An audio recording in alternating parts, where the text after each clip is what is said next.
Hello again, everybody, and welcome to the midweek edition of the Barely There podcast. We are 4-Star Chicago Sports. I am your boy, Sean Lugo, and I got my dog, Kyle Duplessis. How you feeling this Wednesday, brother? Doing good, man. Doing good. That was a stressful playoff draft we just did there. Oh, yes. We just did a fantasy postseason draft, and I kind of like my team. Kyle, by default, just became a Ravens fan. And for me, I'm Lions or Eagles, and I'm going to be pretty happy either way. So, but yeah, that was a lot of fun. I'm really looking forward to some playoff football. What's going on, Plank? Thanks for checking in. Breaking news, Bruce, Liz, what's going on, everybody? We're going to get into a whole bunch of stuff today. We're going to talk about these some coaches. Kyle and I decided to do some in-depth background research on what we would consider our top 4 candidates. Obviously, Ben Johnson and Mike Vrabel. What the other 2 are going to be for me personally, Todd Monken and Joe Brady. Looking into Joe Brady, I really started liking what I saw out of him. And before we even get into that, Kyle, if, say, playing the game of what if there was no Vrabel or Ben Johnson available, who would be your top candidates? If they're both available? If they weren't available. Oh, if they weren't available? I mean, Yeah. I'm starting to like Todd Monken a lot, the guy who you did a deep dive into. And then I'm still there with Pete Carroll, Sean. The reason for Pete Carroll being is just because he's proven that he can not only win football games, but he could change the culture of an entire organization. And right now, that's what needs to be most important to the Chicago Bears.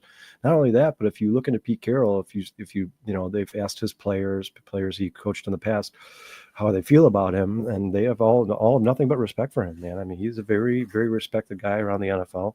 He's had success everywhere he's gone, including college football at USC. And the Bears need a culture change, and I think he's the guy who's capable of doing that.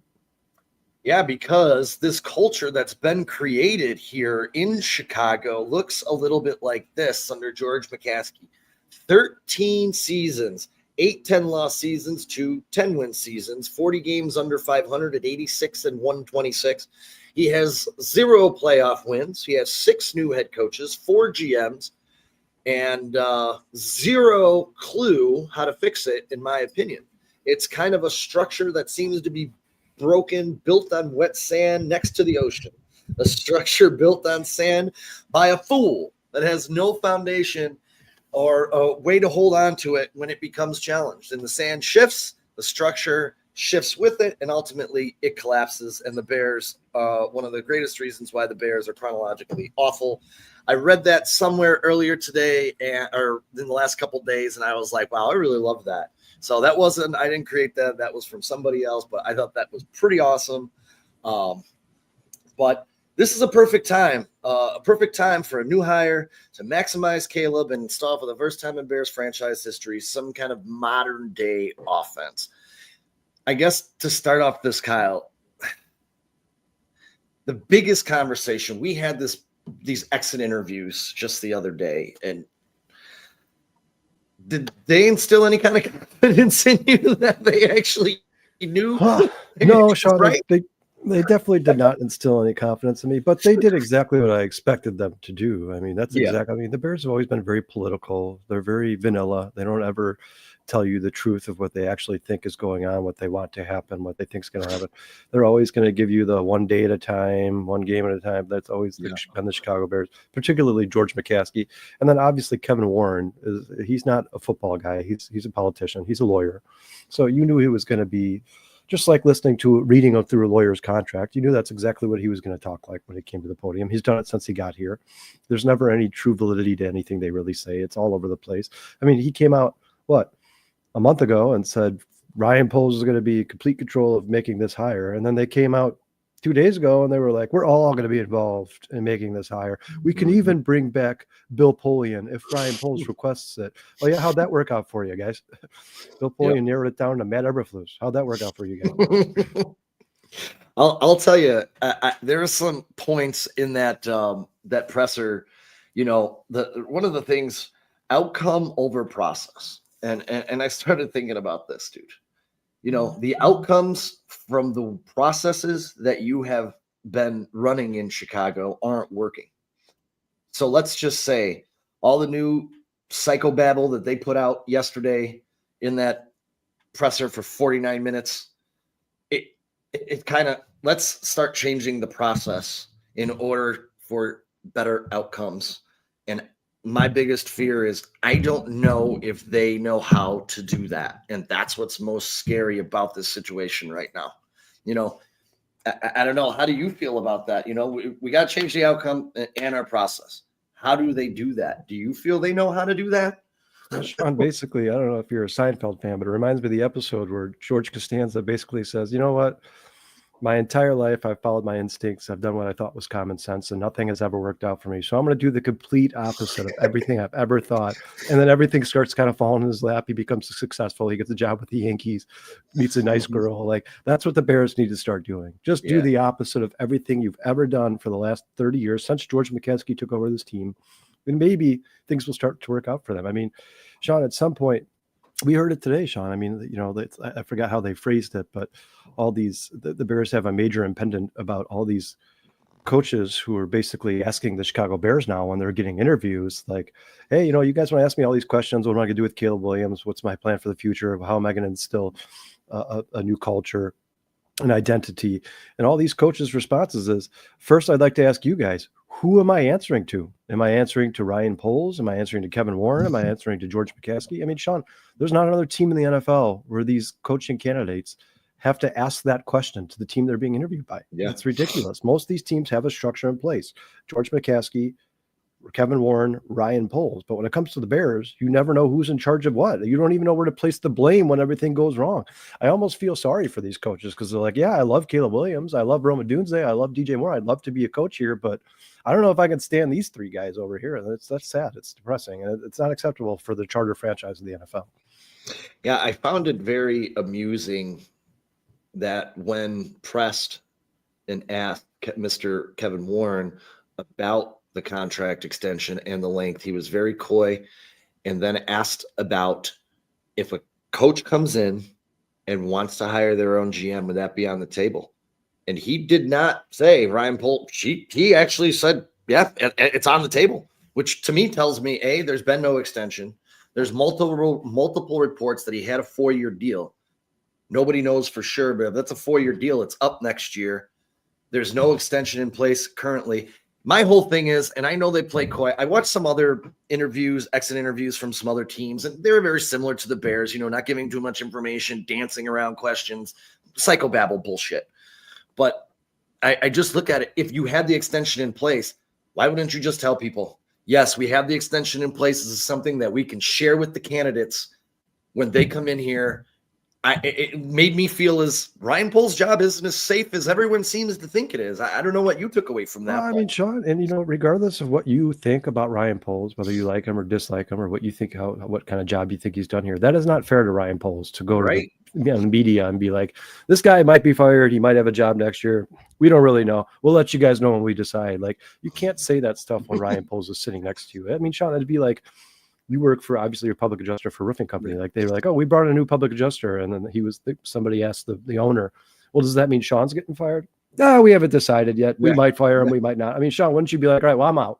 I'll just go somewhere else for job security, right? That's not fair to Ryan Poles in any way, shape, or form. If you want to instill confidence in Ryan Poles, then either give him, I don't understand why everybody in the media just assumes it has to be a 4-year extension. Like, well, it has to be this extension that lines up with the contract of the coach. Like, if you guys are really that like 50-50 on the fence about keeping Ryan Poles, then give him a 1 or 2 year extension. See what happens. Right. I mean, I know it's not ideal for coaches coming here. Well, if Ryan Poles gets fired, I'm probably going to get fired too. But at this point, it's better than what they're doing, right?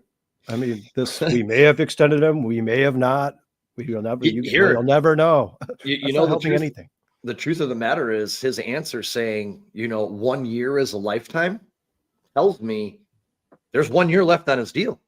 I mean, sometimes you just got to read through the words and what people are saying. And I don't know what else to say about that. Like, nothing just made me feel fuzzy and warm.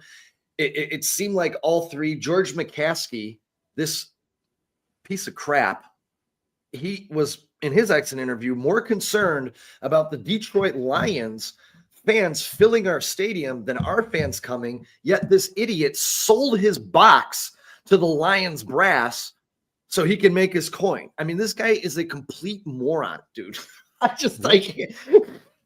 Back to that Seinfeld episode, Sean, when George gets hired by the Yankees, the first thing he does is go up to the owner and be like, you should be ashamed of yourself. You've ruined this team. You've ruined this fan base. You've ruined. That's exactly what somebody needs to come in and say to George McCaskey. The problem with George McCaskey is he doesn't have to answer anybody. Nobody holds him accountable. That's he true. Is the top dog. And as long as he is that guy, he's never going to change anything. He doesn't care. I don't think George, Sean, do you believe that George McCaskey cares about his reputation when it comes to the fan base and the reporters and the writers in Chicago? I don't think he does. I don't think he cares at all. No, he cares about money. That's what he cares about. That's all he cares about. And it's depressing because the amount of time, effort, and money that Bears fans put into this team, they should at least get the same results from George McCaskey. You know, like they should at least he should have the same respect for them that we have for the Chicago Bears. And it's not fair to Bears fans.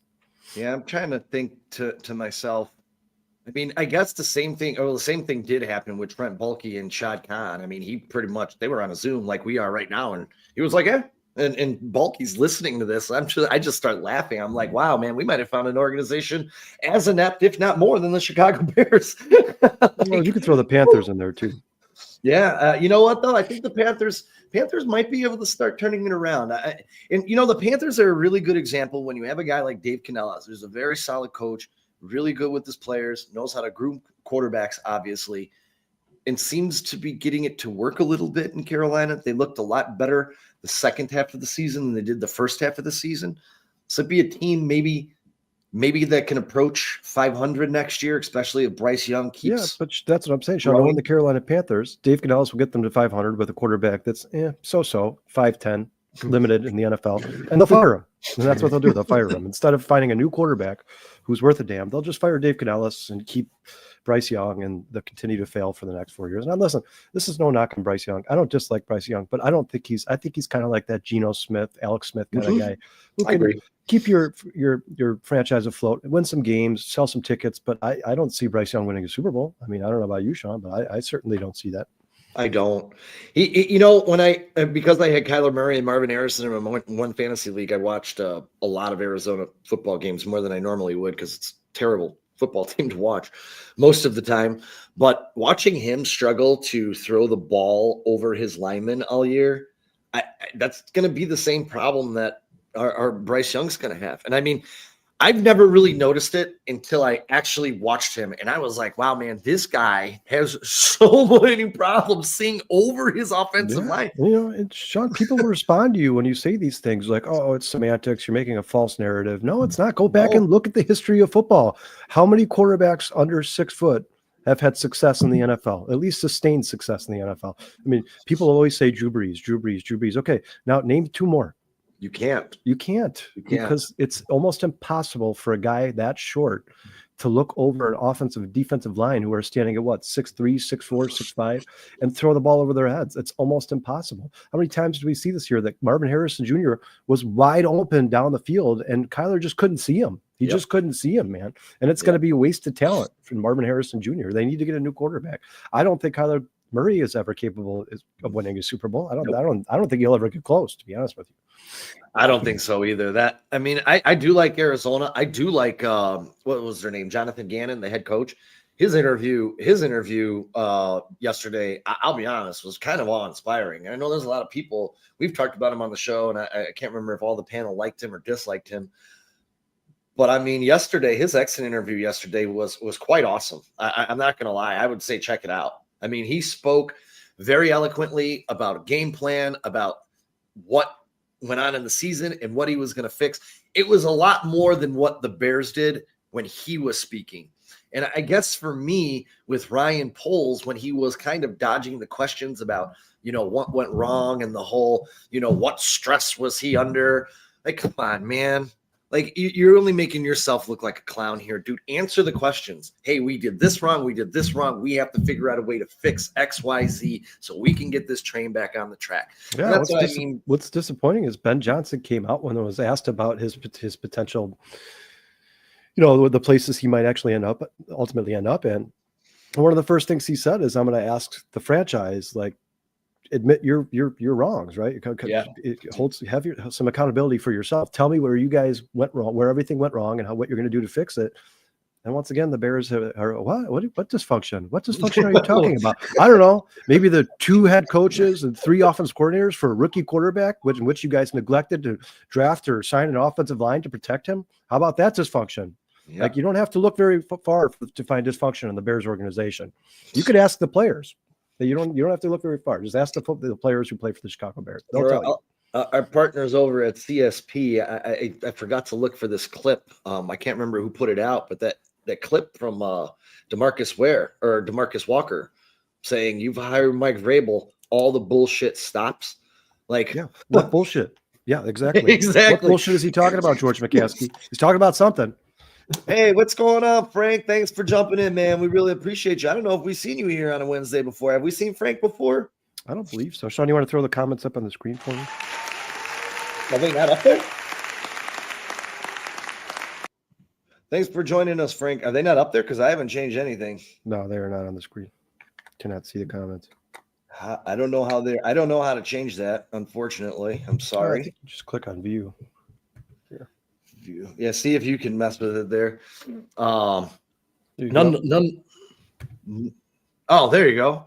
Oh, Jesus. I'm sorry. My brain is so slow. That's what you meant. Yeah, no worries. So you guys, we got Frank Juarez, I think is pronounced. Plank, Breaking News, Bruce, Liz. We appreciate you guys joining us. Please feel free to comment so we can answer some of your guys' questions or maybe get to some of your guys' comments. Sean, where do you want to go from here, man? You want to break down some of these coaches, or do you want to continue to talk about the interviews or the postseason interviews that we just listened to? I'm ready. It's worth our time. I'm ready to roll into some of these coaches. I think for me, and I'm going to be honest with what I say here. You know, I talked to you the other day when they were bringing in a couple guys, and I was a little bit pissed about some of the names that were coming up. But I think a lot of the things are, you know, if you take a critical look at some of these head coaching candidates, you can quickly identify a handful of them are what we call no chance applicants. And, you know, I think you guys talked about it a little bit on Monday that, you know, I think it was you, Kyle, actually, who said, you know, this is more of a gathering intel. Let's take this, and put it all together. Sean, I think it's a little bit of that. I think it's gathering intel and being able to compare and contrast with different candidates. I also think it's a little bit of saving face, right? Because if the Bears went out and just hired Mike Vrabel and he had a bad season, and all the fans are going to be like, see, you guys didn't do your due diligence. You interviewed one guy, you hired him, and look at this, look how this turned out. So now if the Bears screw this up, they could be like, hey, we interviewed 50 guys. This was the general consensus. This is the guy that everybody liked. We thought he'd be good. We did all the research we could, and it just didn't work out. Like, no, you just picked the wrong guy. That's what you did, because that's what they're doing. The Bears won't think from year to year when it comes to team or culture, but they'll think year to year when it comes to defending themselves and saving face and making sure they don't look like idiots, which is depressing. Right. I'll tell you, I mean, maybe like you said, it's intel gathering sessions. They'll prove enlightening and informative, you know, for the bigger picture of what they're looking for and what they want to find. You know, it's just, I don't know. It's, you know, the temptation to get cute and think outside the box is what's got me scared. They should be taking, you know, you like say that you like a few characteristics or intangibles from this guy, but you like a different intangibles from this guy. You want to put that all together and find the guy that marks the most of those boxes, correct? I mean, that's the guy that they should be looking for. Not to mention, man, it's like the same thing we talked about with Caleb Williams. You know, Caleb Williams was the general consensus #1 overall pick. Everybody kept telling the Bears, draft Caleb Williams, guys. Don't think outside the box. Don't get cute. Draft Caleb Williams. You know, with the Bears brass, with they have in charge, and Kevin Warren and George McCaskey, I hope they do the same thing with his coaching search. I hope it's one of the top people that Ben Johnson, Mike Vrabel, Pete Carroll, the guy who has the smallest room for error, right? The guy, you know, the Bears can't screw up. Like, there's nothing they could do to screw this guy up. Like, if they had a chance to interview Bill Belichick 15 years ago, like, please God, just hire Bill Belichick and don't screw it up, you know. But then the Bears would hire somebody like Mark Trestman. I'll tell you, I after those exit interviews, I started rolling in my head a little hamster wheel going like, man, Mike Vrabel is the only guy that I feel like I know that can come in and run with an iron fist and not be affected by this management team. I kind of have that feeling in my brain just a little bit, but I do like the idea of getting into the 2024 innovative offensive type coach as well. And that's why I focused my two searches on Todd Monken and Joe Brady. And, for me, I kind of feel like Joe Brady might be that, and I'm not saying calling him Bill Belichick, but that guy like Bill Belichick who had a little problem, but fixed it, because his first year in Carolina was not bad. I don't, and doing this deep dive into Brady, I don't even really understand why they fired him after 12 games. I know the offense was struggling, but Sean, is that fair to him? That offense was garbage. Right. Garbage. Yeah. It's the same thing. We talk about this with Gerard Mayo, and I'm not saying that I love Gerard Mayo, but you give this guy 1 year with that roster and you expected him to what? Be like 15 and 2? Like, what did you expect? This guy, first of all, you changed your quarterback in the middle of the season. Second of all, you look at the talent around him. Sean, give me 5 offensive players for the Patriots that you think could actually make a difference, a positive difference for a football team. Ooh, I'm probably looking at 2 or 3. Yeah, maybe. Even their best players. You talk about guys like Demario Douglas. Those guys are third-string receivers on good teams in the NFL. I'm not saying that I like Gerard Mayo, but in no way, shape, or form was that fair to him. The only reason that Gerard Mayo got fired is because the Patriots like this coaching class more than any class they've liked in a long time. That's the reason he got fired. And, I believe 100% that the reason Antonio Pierce got fired yesterday was because of Tom Brady. I guarantee it. I think so too. I guarantee it. And, I would watch out for Mike Vrabel going to Vegas, because Tom Brady and Mike Vrabel played together for a long time and they're good friends. And that wouldn't surprise me at all. I was going to say, I heard today, read today or heard today, I can't remember, it was one or the other, that Tom Brady is in Vrabel's ear already. Yeah, Sean, do you mind? Can I ask you a question real quick? Not to get sidetracked here, because just real quick, but it's one thing to be an NFL announcer and part owner of a football team, which I still think is kind of strange, because, before the game, these guys are supposed to have interviews with the coaches and the players and talk about game plan and all that. Like, why wouldn't Tom Brady just call the Raiders and be like, hey, I just talked to the coach of the Chargers, Jim Harbaugh from the Chargers. He said he's going to run the ball a lot and RPOs. Like, watch out for that. That's one thing. They can keep him out of those interviews, I guess. But either way, indirectly, he's going to hear that information, right? But to be actively involved in a coaching search, the owner of a team and an NFL announcer, to me, that's just like Tom Brady can just do whatever he wants. There's no way they'd let anybody else do that. If Greg Olsen was still there and became a part owner, they wouldn't let him be an announcer in the NFL. It's just because Tom Brady sells tickets, right? He gets viewership. I think it's ridiculous. What's up, Dustin? What's up, Dustin? I think if Tom Brady is going to get involved in this coaching search, there's no way they can let him be an announcer for the NFL. That's ridiculous. I agree. I honestly, and I haven't looked into this, but I honestly thought that there was rules against that this wasn't allowed. I think what he had convinced the NFL was he was kind of like a silent partner, right? But if he's going to be actively involved in this coaching search, he is obviously not a silent partner in any way, shape, or form. And, be honest with you, Sean, if I was a Raiders fan, I would want Tom Brady involved in everything. I'd be like, hey, get that guy involved in everything this team does. And at that point, you can no longer let him be an announcer. That's insane. That's crazy. That's obviously a competitive advantage for the Las Vegas Raiders. No doubt about it. Kyle, give me 1 second. Yeah, so Sean, we could get one of these coaches right now. So we could start off with one of the obvious, Ben Johnson, if you want, and then you could do one of yours. But Ben Johnson seems to be the guy right now that not only is the general consensus around the whole NFL, right? All these writers, reporters, experts are all talking about Ben Johnson can't miss. Ben Johnson can't miss. Go hire Ben Johnson. Look at this offense. So I'll give you a little bit of his background first. We could dig into some of his numbers in Detroit there.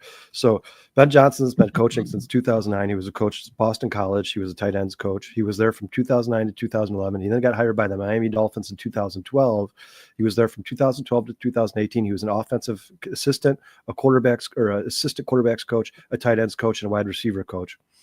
He then he got fired in Miami by Brian Flores. Well, Brian Flores chose not to retain him when he got the job there and he brought in his crew, which, you know what, Sean, that's pretty normal, right? Like, people are knocking Brian Flores for doing that, but that's pretty standard around the NFL. Once somebody gets hired in the NFL, they're going to go find their guys, the guys they want to be on their coaching staff. It makes sense.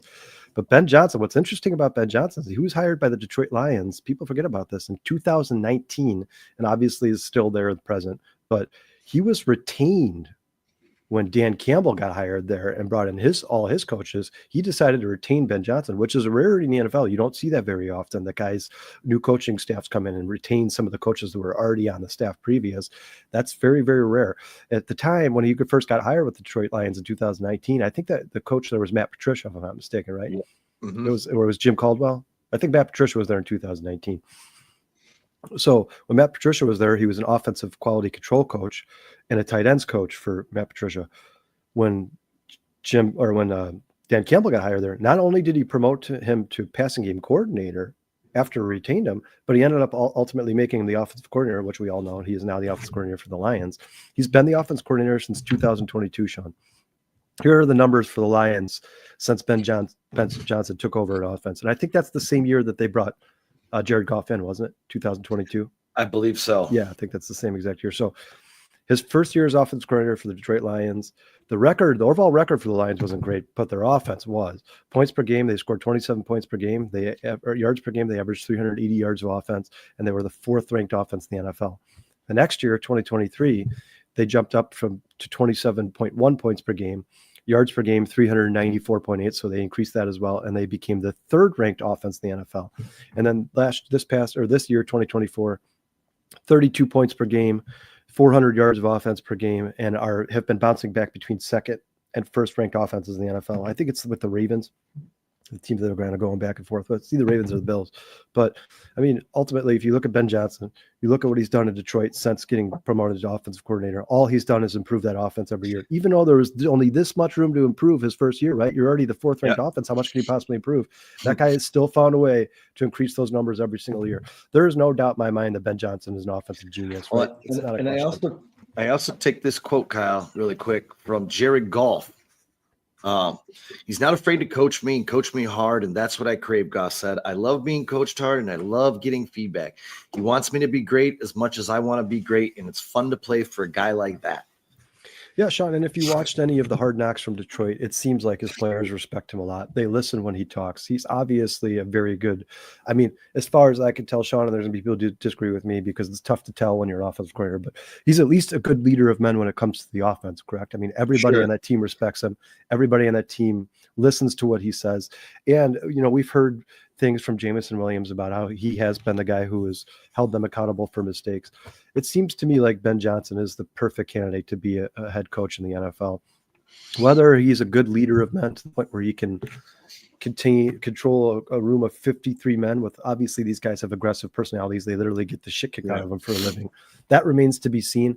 But I certainly don't think that I know I've heard a lot of Bears fans say Ben Johnson should be eliminated because he's never been head coach and he hasn't proven that he's a leader of men. Well, these guys all have to start somewhere.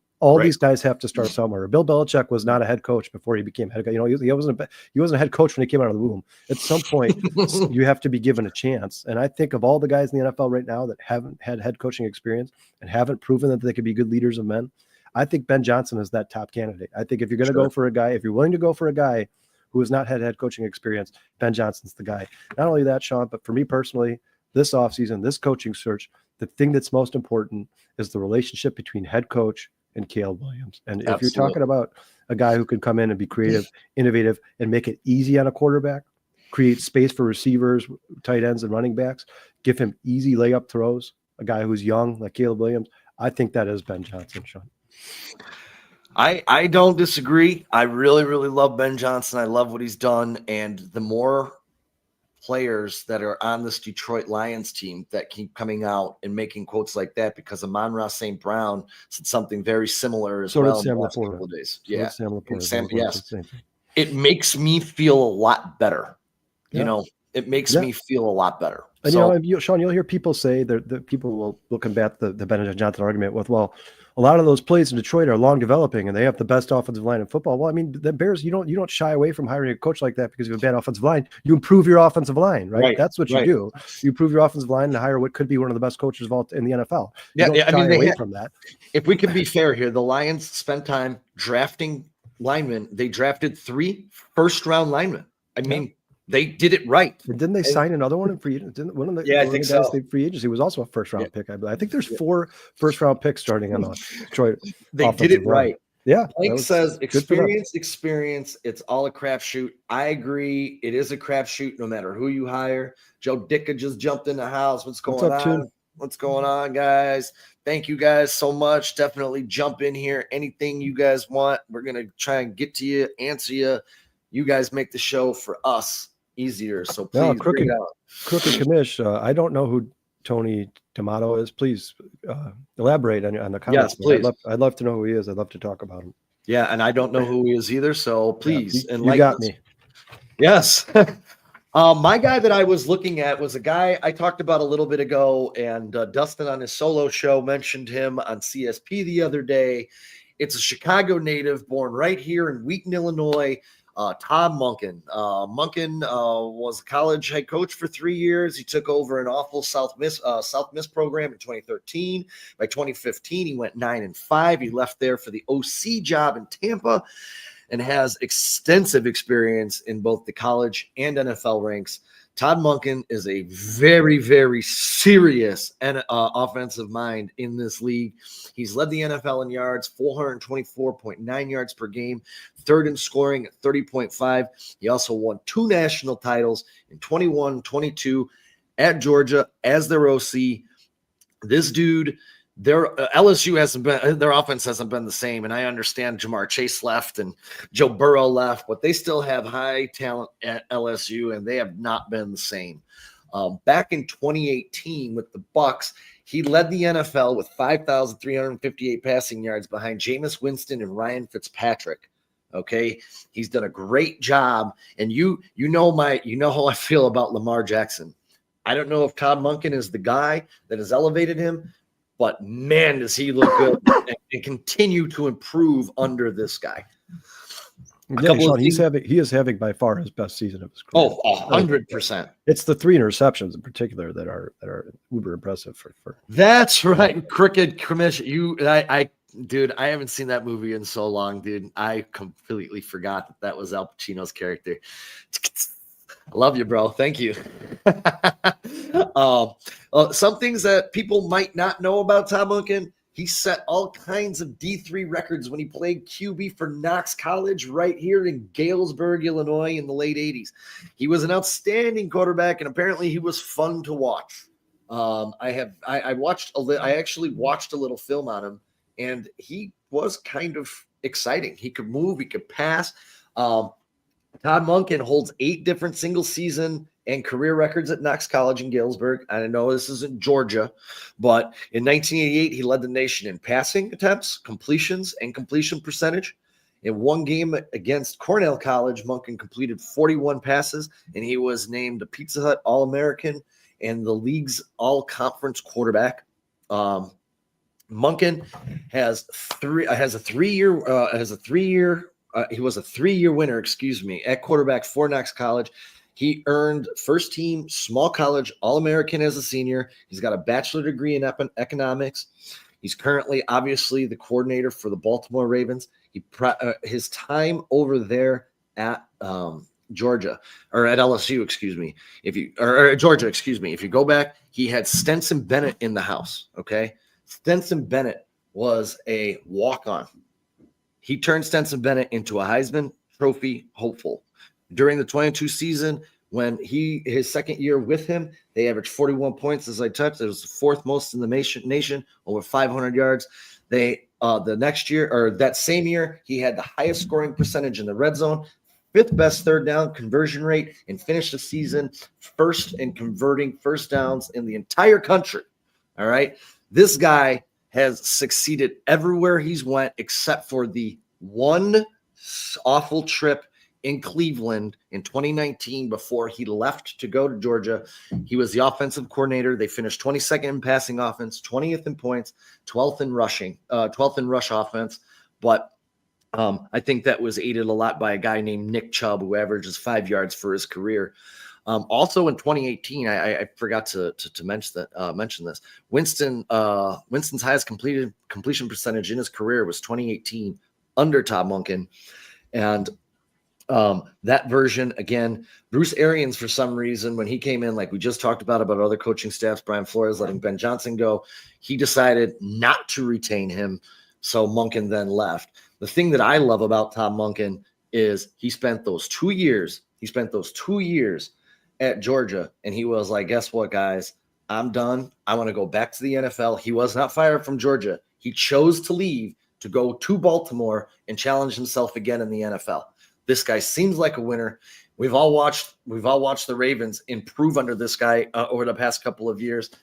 As I started off saying, he is a very impressive offensive mind. As far as leader of men, that's a whole nother story. I don't know, but the guy has had success everywhere he has been. So Todd Monken is my sleeper outside of our two, Vrabel and Sean, Ben. would you say that Todd Monken is the dark horse in this coaching search? I think he's a dark horse for whatever team gets him. Absolutely. I mean, we've watched Lamar Jackson, and Lamar Jackson wasn't a good passer. He just wasn't, and he's developed. And whether or average passer, maybe. Yeah. Now, I mean, Jesus, you watch him and you expect. I mean, he's a wonderful quarterback all of a sudden. I mean, this year, Sean, if there's a hole in the defense, Lamar will find it. He's been a different player this year. He's very dangerous, and like I said, the numbers alone just jump off the page. I mean, he's having by far his best season. I think you could make an argument that Todd Monken is literally the NFL quarterback whisperer. I mean, this guy is everywhere he goes. Like you said, I mean, listen, Sean, no disrespect to Stetson Bennett, but disrespect to Stetson Bennett. I mean, that guy is not very good. And the fact that he won 2 national championships with him, did he not? Yep. Correct? Yeah. I mean, that's as a walk-on.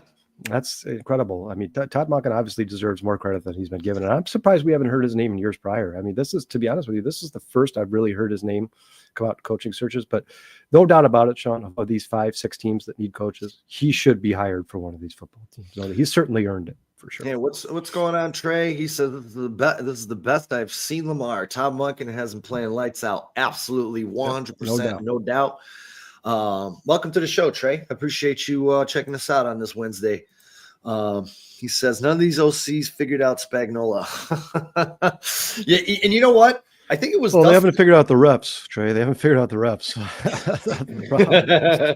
I think it was Dustin earlier today. He sent out a text that said 2 teams actually requested to speak to Spagnuolo.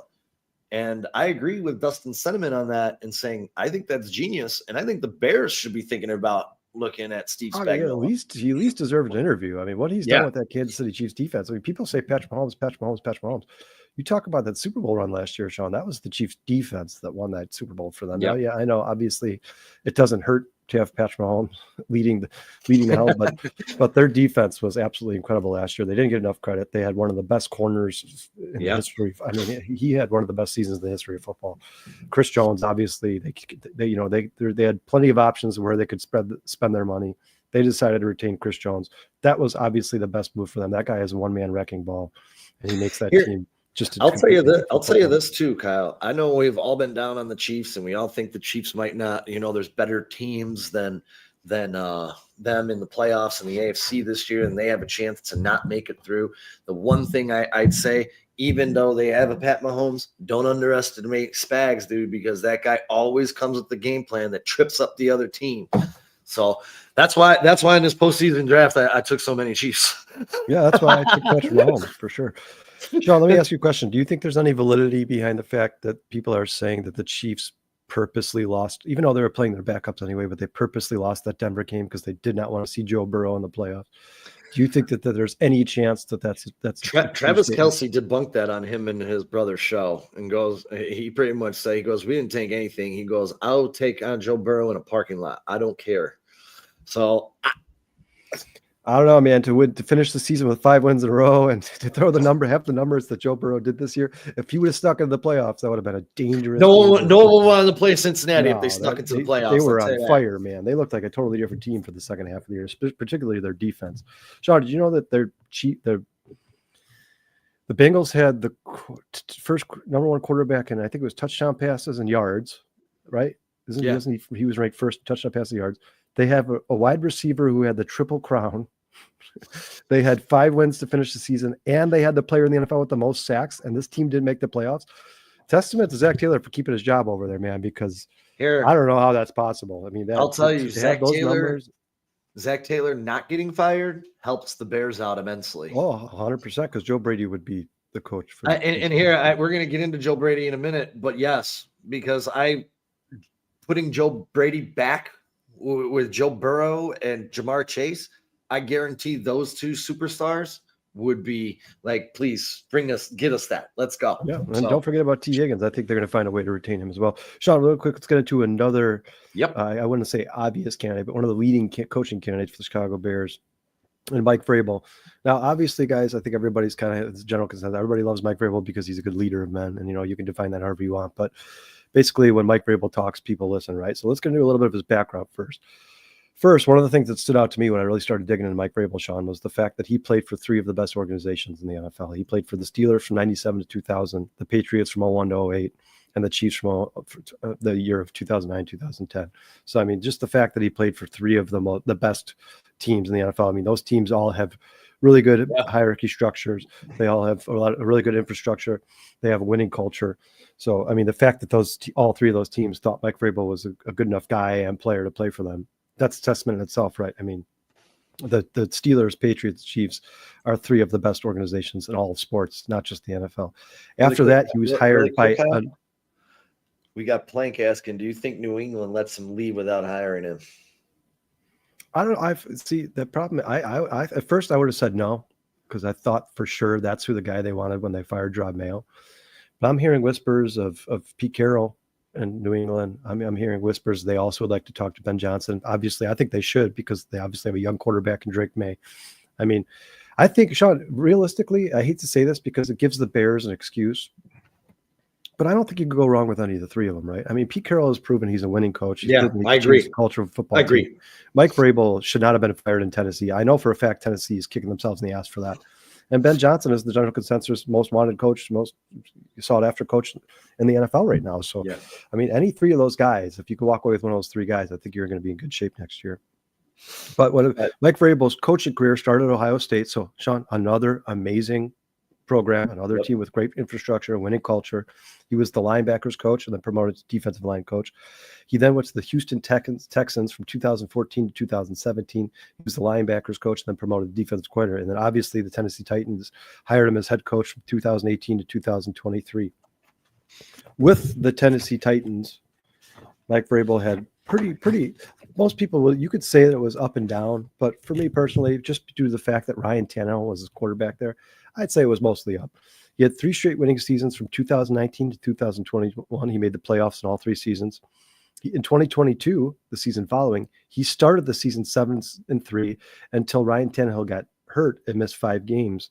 And I think they ended up losing 8 straight games when Ryan Tannehill got hurt. So kind of made the train derail off track there.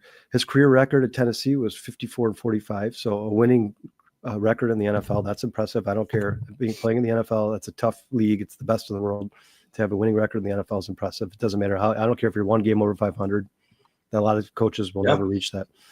And he had a playoff record of 2-3. So obviously you'd like to see better there. But for the most part, Mike Vrabel to me has proven that he's a great coach in the NFL. And then Sean, like you said earlier in the show, DeMarcus Walker, one of the Chicago Bears players, comes out and says, I guarantee you if the Bears hired Mike Vrabel tomorrow and he came in here tomorrow, all this bullshit would stop. So obviously he is a leader of men. He's a guy that does not take bullshit. He holds people accountable and he instills a certain kind of culture there and obviously a certain kind of infrastructure. I mean, one of the most important things for me personally, Sean, for the Chicago Bears going into 2025 is to establish an identity, like immediately, right? Yes. The first 3 weeks of the season, you got to know who you are. Obviously you can change things here and there, alter things when you're playing certain defensive schemes, but the Bears should have like a fallback plan in almost every single game. Like we run the ball down your throat. We stretch the field. We're creative. We're innovative. We get guys wide open. There's got to be something that the Bears can hang their hat on next year. And I think Mike Vrabel did that in Tennessee. Now, obviously it's kind of easy to do when you got King Henry back there. So obviously you're going to be a running football team when you get Derrick Henry, but testament to Mike Vrabel for using the strength of his team and really focusing and emphasizing that and becoming a winning football coach. I think for me, Sean, personally, the 3 guys we've talked about already, I wouldn't be upset if the Bears hired any of the 3 of them, Ben Johnson, Mike Vrabel, or Todd Monken. The question is, when the Bears do these interviews, who should be the leading candidate? And only Ryan Poles and Kevin Warren can know that. But Sean, I know you have one guy left to talk about. Joe Brady. So let's do a deep dive into Joe Brady. Trey. First, give me your thoughts, Sean, on Mike Vrabel. What do you think is his greatest strength and his greatest weakness? If he was I think I don't really know any weaknesses because everything on his resume is very, very strong. Okay. I love the fact that he came into Tennessee and look, he had Ryan Tannehill. He was a winner. He figured out how to make the offense work. He had that big upset to get that pitiful offense to an AFC championship game and upsetting a couple of good teams that Baltimore, I believe, was one of them. But I really, really am impressed with his resume. And again, I don't see a lot of weaknesses. I think this is a guy who runs the program with an iron fist. And again, back to DeMarcus Walker, the bullshit stops. I have a feeling, and this is why I said yesterday when I got to River Street after those exit interviews, I'm like, well, I just changed my mind from Monday night. Mike Vrabel's the only guy we need here in Chicago. Yeah, you can't miss, right? But Sean, let's talk about, a lot of people will combat Mike Vrabel with, well, Caleb Williams is the most important part of this team. First of all, let me mention, guys, that Mike Vrabel is heavily involved in the offense and defense. I know he's never really coached offense, but he is a two-way coach, no doubt about it. And yes.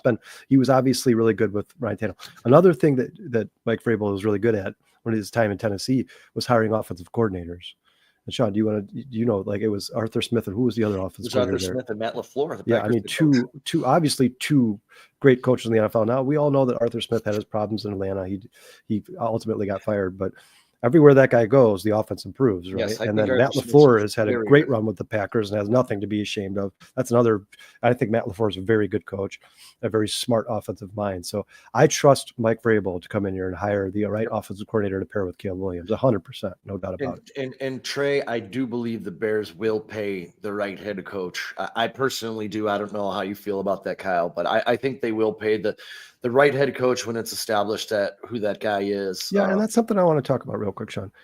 I keep hearing people say, well, the Bears have so much disorganization and there's so much stuff going on there and all this dysfunction. I think there's going to be certain coaches who shy away from it. Let me make this clear to everybody listening. I believe 100% that every single one of the guys we're talking about, ultimately, Sean, it's going to come down to money, right? I mean, Don't get me wrong. They care about their legacy. They want to be a winning football coach. They want to go to the place that gives them the best chance to do that. But if Ben Johnson walks the building and the Bears go, hey, we're going to give you $50 million guaranteed, he's going to sign with the Chicago Bears, no doubt about it. At the end of the day, these guys care more about family than they do football. And if they can get generational money from a team like the Bears, they're going to take it. And I would too. I don't blame 100%. Any of these guys. If I walked into an organization and they said, we're going to give you $50 million guaranteed, I'm taking that job so that my kids don't ever have to work again. 100%. And on Plank's comment here, Vrabel's done the most with the mediocre players I've ever seen. That team that ran the table and got to the AFC Championship was a very mediocre football team. They had Derrick Henry. I mean, let's be honest. So, Sean, I can't even think of who the receivers on that team. I can't. I'm trying. I'm thinking. Was Calvin Ridley? No, Calvin Ridley was in Atlanta first. Yeah. I don't even know. I mean, hopefully one of the They probably weren't very good. If anyone listening remembers any of those guys from the AFC Championship team, put them in the chat, please, because I certainly do not. I mean, but the fact that we can't even think of them, right? Testament to Mike Vrabel.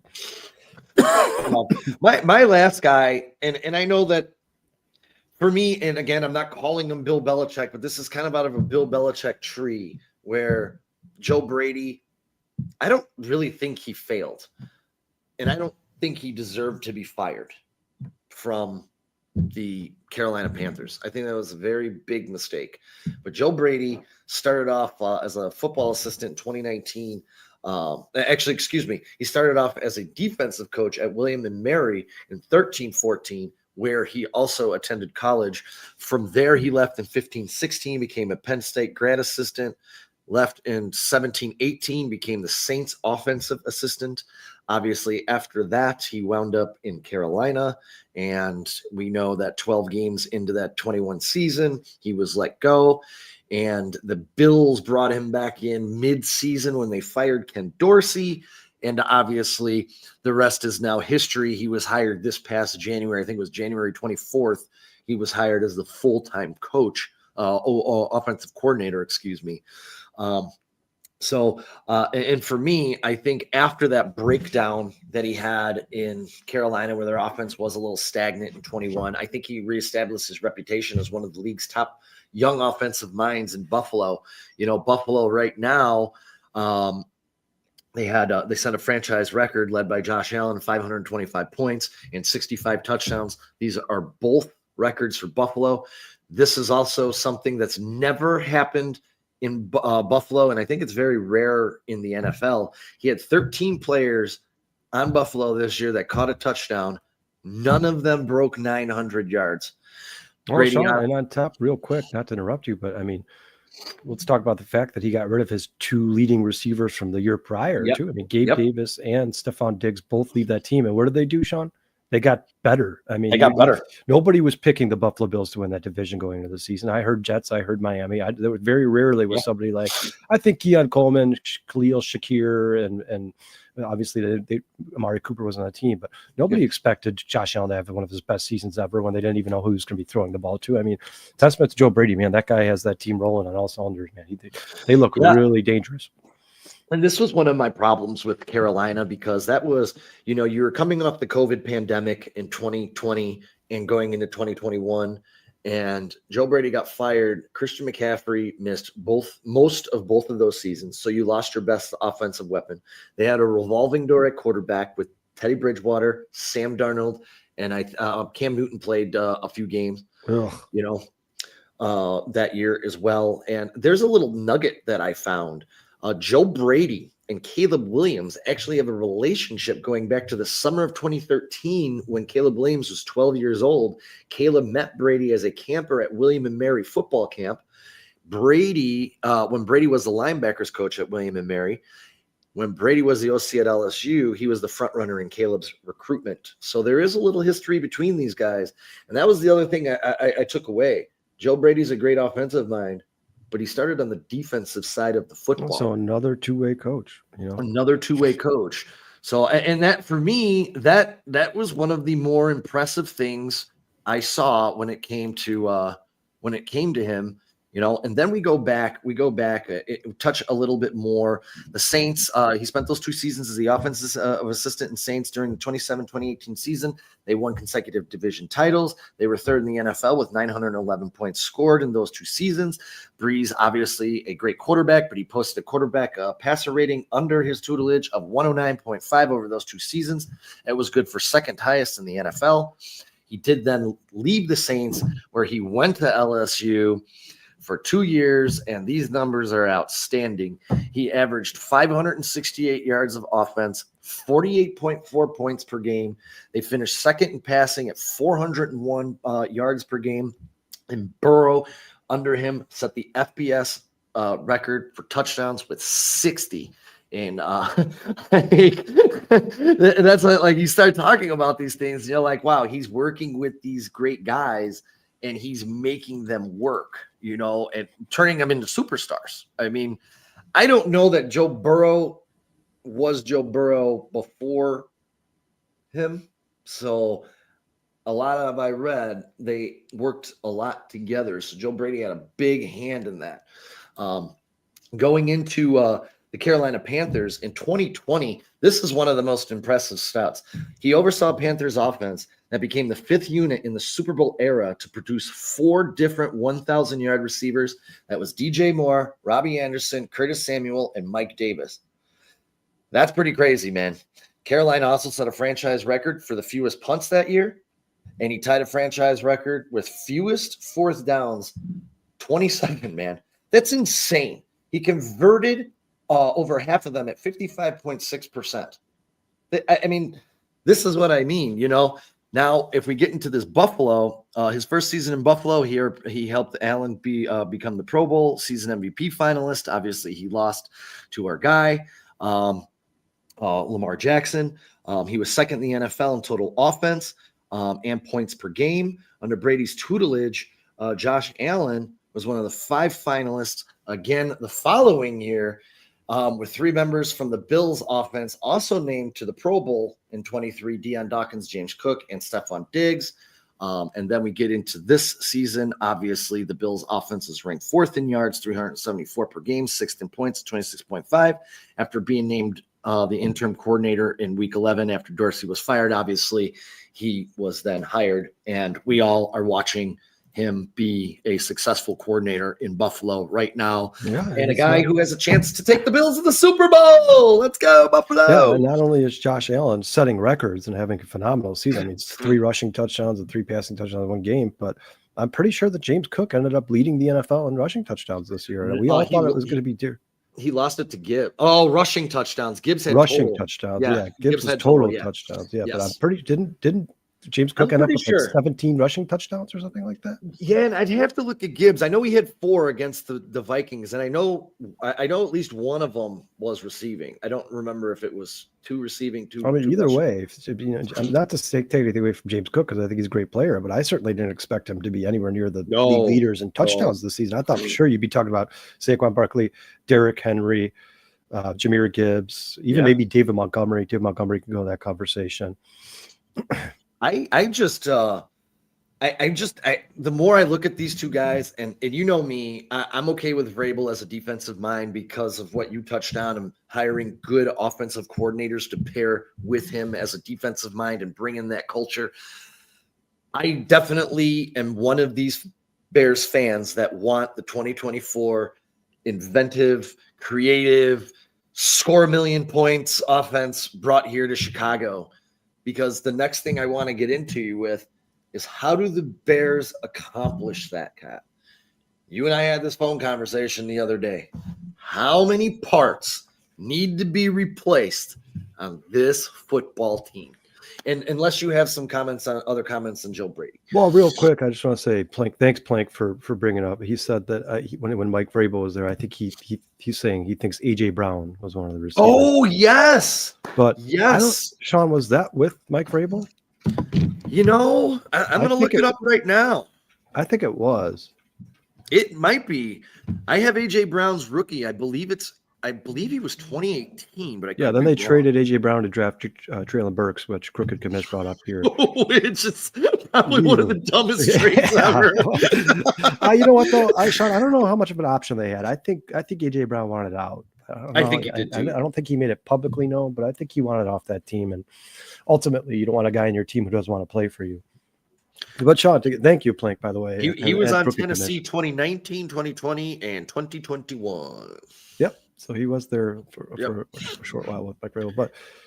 But real quick, to your point about what the Bears have to do to become one of the most powerful offenses in the NFL. Obviously, Sean, I think we both agree. Trax is in the building. What's going on, brother? Thanks for checking in, man. Appreciate you. I think we could both agree that they have the quarterback in place, right? I mean, I'm happy with Caleb Williams. I don't know if he's going to end up being the best quarterback out of this 2024 class, but he's good enough to be the Chicago Bears quarterback. And you know what? If you compare him to the rest of the Chicago Bears quarterbacks, he's like far and above good enough to be the Chicago Bears quarterback. If you talk about the Shane Matthews and Caleb Haney's and Craig Krenzels and Cordell Stewart's and Jason Campbell's and all those, the 50 quarterbacks we've gone through since 2010. You want to know something, Kyle? And this is what's been on my mind a lot. Guys, please hit the like and subscribe button. We appreciate it. Thanks, Trax. Appreciate the reminder, man. Yeah, absolutely, baby. Thank you. We came into the season and we're all like, hey, man, the perfect example, I should preface this by saying the perfect example of wanting to hire an offensive mind that can develop your quarterback is Dave Canellis. He is every single reason why the Chicago Bears should be looking for an offensive mind that can mold their quarterback. We all came into the season like Bryce Young sucks. This is the worst quarterback we've ever seen. They paired him with Dave Canellis, who's a quarterback whisperer by all accounts. Geno Smith, Baker Mayfield, and now Bryce Young. This is why I want one of these guys here, because we have a chance to have this rare, absolutely amazing quarterback if he can get the right tutelage in his corner to bring him up right in this league. So Bears, please don't screw this part up. Please, God. Yeah, and Sean, ultimately, that could be a guy like Vrabel who hires the right offense coordinator. It doesn't have to be the offensive head coach, but you certainly stand a better chance if you hire a guy to be the head coach who has proven that he's worked with quarterbacks one-on-one and has improved their statistics or developed them. They've got young guys like Bryce Young. And you know, Sean, to be honest with you, once again, not to sit here and just insult Bryce Young, because I have nothing against the kid. I think he's probably a very nice kid. He's playing for a terrible organization. I feel bad for him, but I think that there's a chance that Dave Canellis has made Bryce Young reach his ceiling, right? I think that's what you saw in the last game of the season, the 5 touchdowns by Bryce. That's probably as good as Bryce Young's ever going to be. Probably, I can agree with that. I don't think he's going to be consistently throwing 5 touchdowns every game. I think he's going to have good games and bad games, and that's about as good as his good games are going to get, right? I mean, Sean, I agree.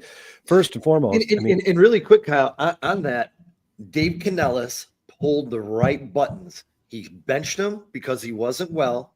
Whatever they did in practice together, he brought him back, and Bryce Young was a different quarterback altogether across the board. I'm not saying he was Joe Montana. What seems to be the key to success, and I know this sounds like I'm simplifying it too much here because there's a lot that goes into this, but you see these quarterbacks who make long careers out of, or these quarterbacks who come in, young quarterbacks who have good rookie seasons. By you guys, these quarterbacks, you need a coach that can teach them. You have to take the underneath, right? You got to take what the defense gives you. The most successful quarterbacks in the NFL are the guys who can dump the ball off the tight ends and running backs and then take their shots downfield when given the opportunity. Tom Brady made a career out of this. I mean, he said in his own interview, the easiest guys to get the ball to are guys like Rob Gronkowski, Julian Edelman, Wes Welker, because those are the best routes in the field. When you talk about those guys on the outside, the guys who play outside the numbers, you're restricted. You're limited by the sideline, right? You can't really cut right. You can only cut in or cut back or go straight, right? Right. You need a coach here that can teach Caleb Williams. You have to take what the defense gives. You got to start dumping the ball off more often. You got to get the ball to guys like Komet, to guys like your slot receivers, to guys like DeAndre Swift. You have to find a way to do that. And I think that you need a coach who can preach that. Hey, underneath, and then take your deep shots when you're given the chance, right? When the defense is least expecting it. I think you're able to attack all 3 levels of the offense or defense. Yeah. And start by just making it easy, right? Easy layups, giving them easy throws, and then get them in kind of a groove, and then you could build off. Can I say this, Kyle? Right now in the NFL, especially if you watch the all-22s, there's no one better at attacking all 3 levels of the defense than one Ben Johnson. I mean, well, Sean, even in the post-game or the postseason interview with Caleb Williams, he was talking about the Lions and Vikings game from Sunday night. And he said, was that Monday night? I don't know what he said in that interview. He said, you just look at that. They said, what do you think about Ben Johnson? And Caleb Williams is like, you just look at that route run by Jahmyr Gibbs down the left sideline and that pass from Jared Goff just to dump it right over Lucas Van Ginkel's head. Like, he's like, that's the type of stuff I'd like to run here in Chicago. I would love to see that stuff in Chicago. Like, yeah, you need the players to do that, to make those types of plays. You need the players, but I think Caleb Williams is kind of looking for somebody to simplify the offense a little bit, right, Sean? I mean, Shane Waldron had just a terrible game plan for a rookie quarterback. Shane Waldron basically took what he was doing with veteran quarterbacks and tried to implement it here in Chicago. Like, hey, Caleb's not to that point yet, Shane. Like, you got to give this guy layups to get him in kind of a groove. You're starting out the first drive of the game. You're having thrown 50 yards downfield to DJ Moore, Roman Dunze. He's just not at that point yet. The NFL hasn't slowed down for him. And then you have him getting killed back there in the pocket while you're asking him to complete these passes. It's just not ideal. It's not practical. But Sean, if you're talking about where I think the Bears have to be in terms of really quick, Kyle, Brian Ebel just text me here. The Bears just added, and I don't know who this guy is, Campbell from Iowa State and Cliff Kingsbury. And that brings me down to Trey's comment here about if we're interested in Mr. Cliff Kingsbury. And I am not. I know he's done a masterful job in Washington. But for me, sometimes I just think people are better at certain jobs, and I think he's just better as an offensive coordinator. I agree. Cliff Kingsbury, when he was the head coach of the Cardinals, there was just too many times where stuff was going wrong and it started to snowball, and he just looked kind of dumbfounded, right? He had this look on his face like, I don't know what's happening. Like, I think Cliff Kingsbury is better when he's got less to focus on, right? Like, just focus on the offense, focus on Jaden Daniels, and focus on getting him easy passes, making the game plan easy for him.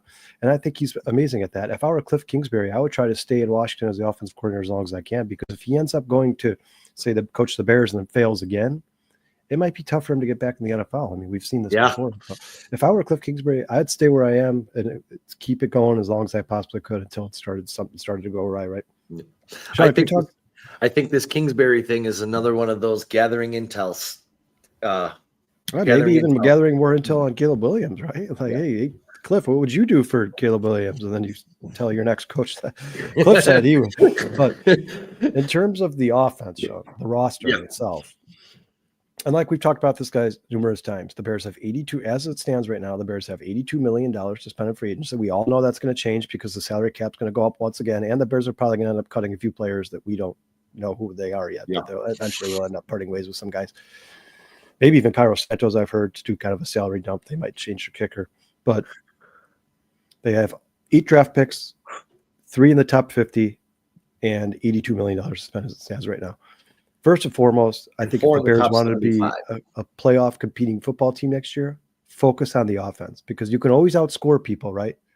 But you can't, if you can't score, you can't win football games, right? So if Caleb Williams is getting killed every single time he steps back to pass the ball, they're not going to win many games.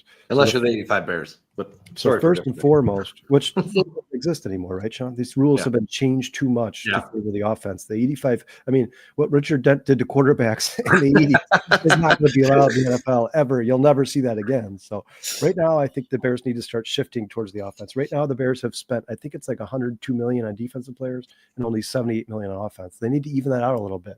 They need to start spending some more money on the offensive side of the ball. First and foremost, Sean, I think we both agree that Darnell Wright doesn't need to go anywhere, right? This guy was ranked the 3rd best right tackle in football by Pro Football Focus last year. I think he's only getting better. He's 21 years old. The more comfortable he gets there, the better he's going to get. I also think you need a coach here that doesn't put the tackles on islands so often. The Bears have a bad habit of putting tackles on islands and not giving them any chip help or any tight end help, any running back help. The Bears need to get to a point where they're starting to play more mass protect, especially if their offensive line struggles early next season. But this offseason, the first thing I would address, and I think all Bears fans could agree with me, is the offensive line, right? It's the offensive line. The Bears need to find a way to address the offensive line.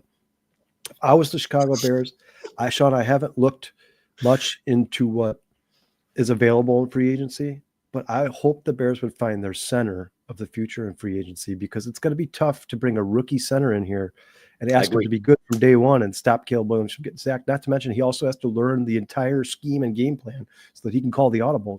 I just don't think that's practical. I think the Bears need to go find a center in free agency and then go draft 2 guards and a left tackle. And that, Sean, I cannot overstate this enough. That number 10 pick in the draft, that first pick we have, that has to be a left tackle. And there's 2 reasons. A, because left tackle is the most important position in football besides quarterback, because he's generally the guy who protects the quarterback's blind side, right? Yeah.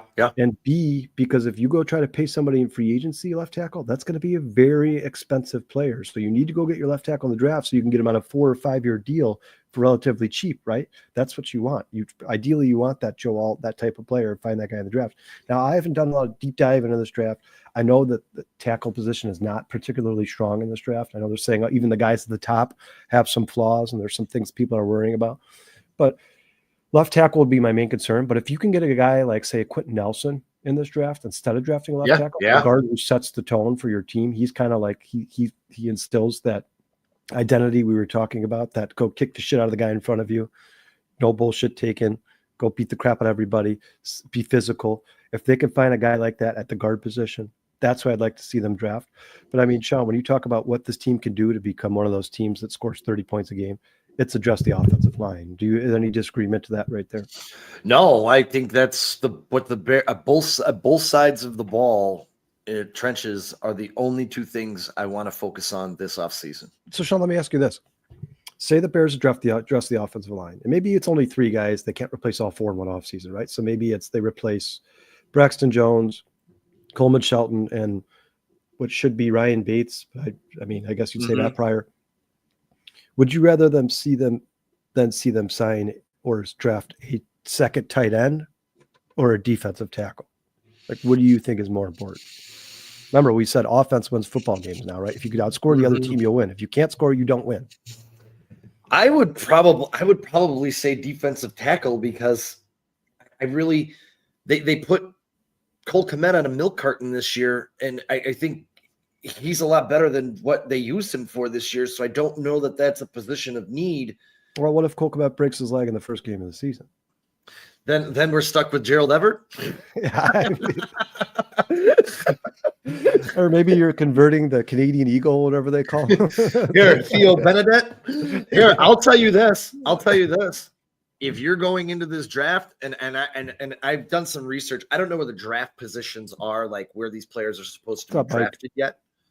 But Tyler Warren, if you have a chance to get in the right spot, I would be okay with that. Tyler Warren, the tight end from Penn State. Wow.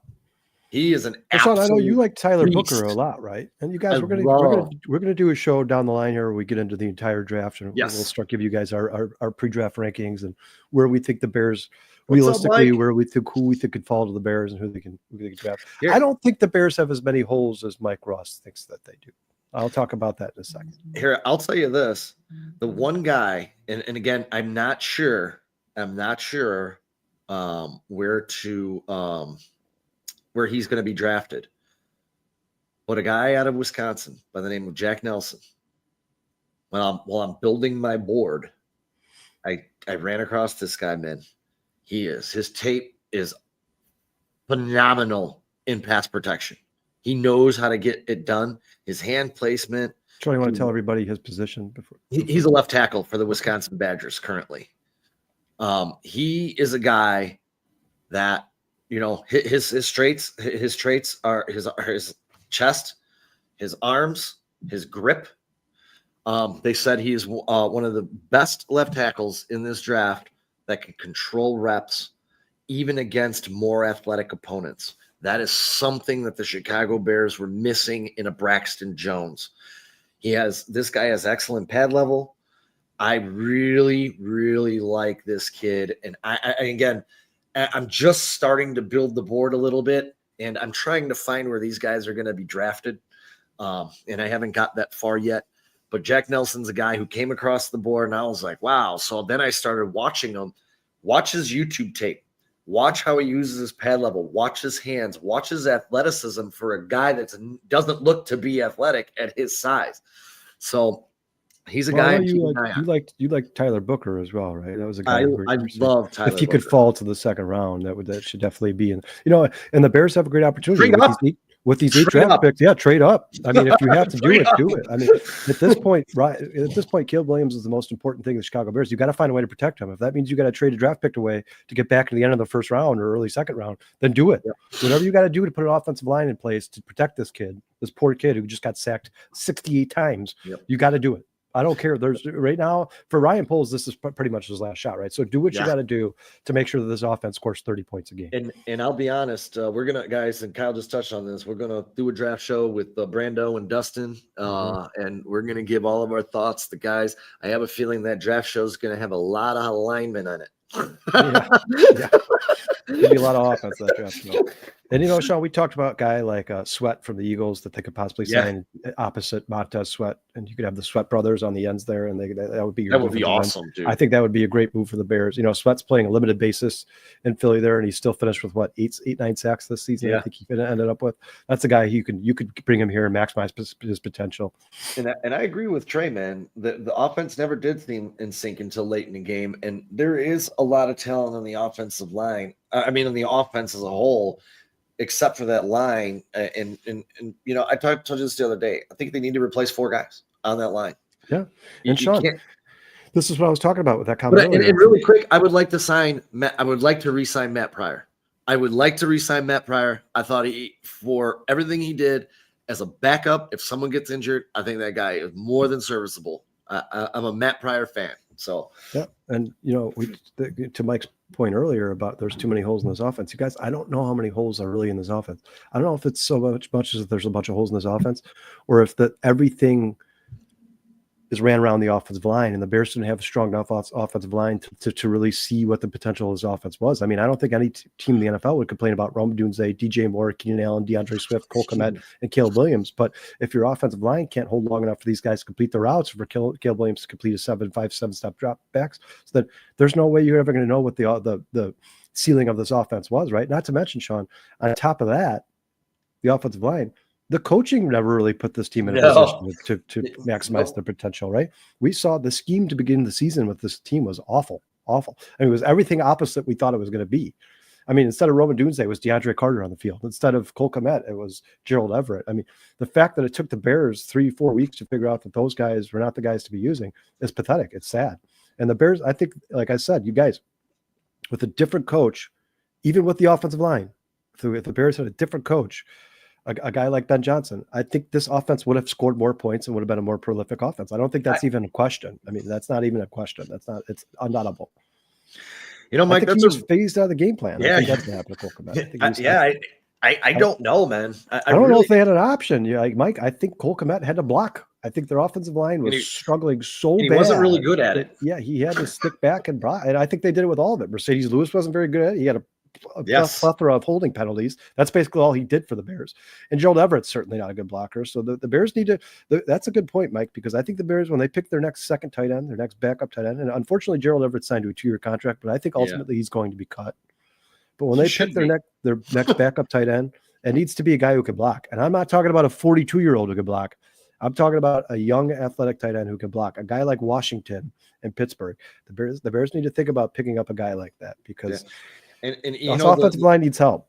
The funny thing about that too with Kmet was coming in, he was one of the most sure-handed receivers in the league. And I know we spent 17 weeks on this show saying, dude, where is Cole Kmet? Why don't you utilize Cole Kmet in the red zone? Like big bot. Look at the Ravens. They throw to Likely in the red zone. They throw to Andrews in the red zone. You got Kelsey in the red. I mean, the Dallas Goedert, Sam Laporta, when you start looking at the good teams. Third down. The tight ends are so important on third down. Tight ends can find open space. What they do is this. Every smart team in the NFL does is the tight end acts like he's going to block. And then he breaks off and they leave him wide open in space. And you can get those 3rd and 3s, 3rd and 4s. That's where you use your tight ends. And Sean, correct me if I'm wrong, but I believe through the first 8 weeks of the season, Cole Kmet was like leading the league in third down catches. I think he was up there. He was definitely leading the Bears in third down catches for sure. I know that for a fact. But then it just disappeared. Then it just went away. And as you saw Cole Kmet disappear, you saw Caleb Numbers come back down to earth, right? The Bears need to find a way to keep Cole Kmet in every single game plan, every single game. There's no doubt about it. Hey, I think we got a new guy in the chat there. Martin, what's going on, man? Martin, man, thanks for joining us, bro. Really appreciate it.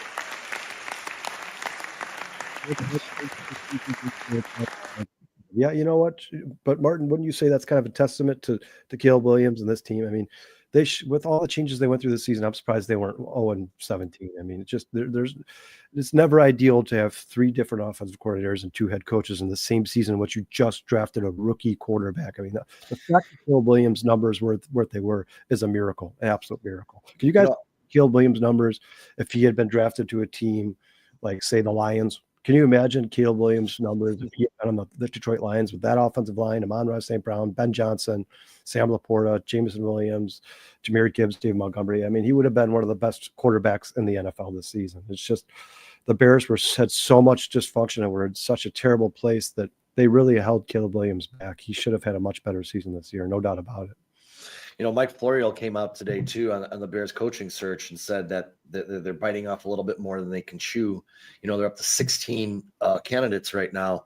I don't know that I necessarily agree with that because we don't know what they're doing or how they're compartmentalizing these interviews and putting the pieces on the board that they're trying to get to their end decision. Well, yeah, Sean, there's nothing wrong with interviewing 16 guys. I would say that if they brought all 16 back for a second interview, then I'd say they're spreading themselves out. Right. But basically what you're narrow down to 5. Yeah, you're interviewing these 16 guys, you narrow down to 5 or 6 that you're going to bring back for a second interview. Then you narrow it down to 3 that you bring back for a third interview, and then you pick your guy, right? I think. And then you just hire Ben Johnson. I will never complain about the Bears doing too much work, ever. No, I agree. It seems to me that generally they don't do enough. So the fact that they're doing this is good.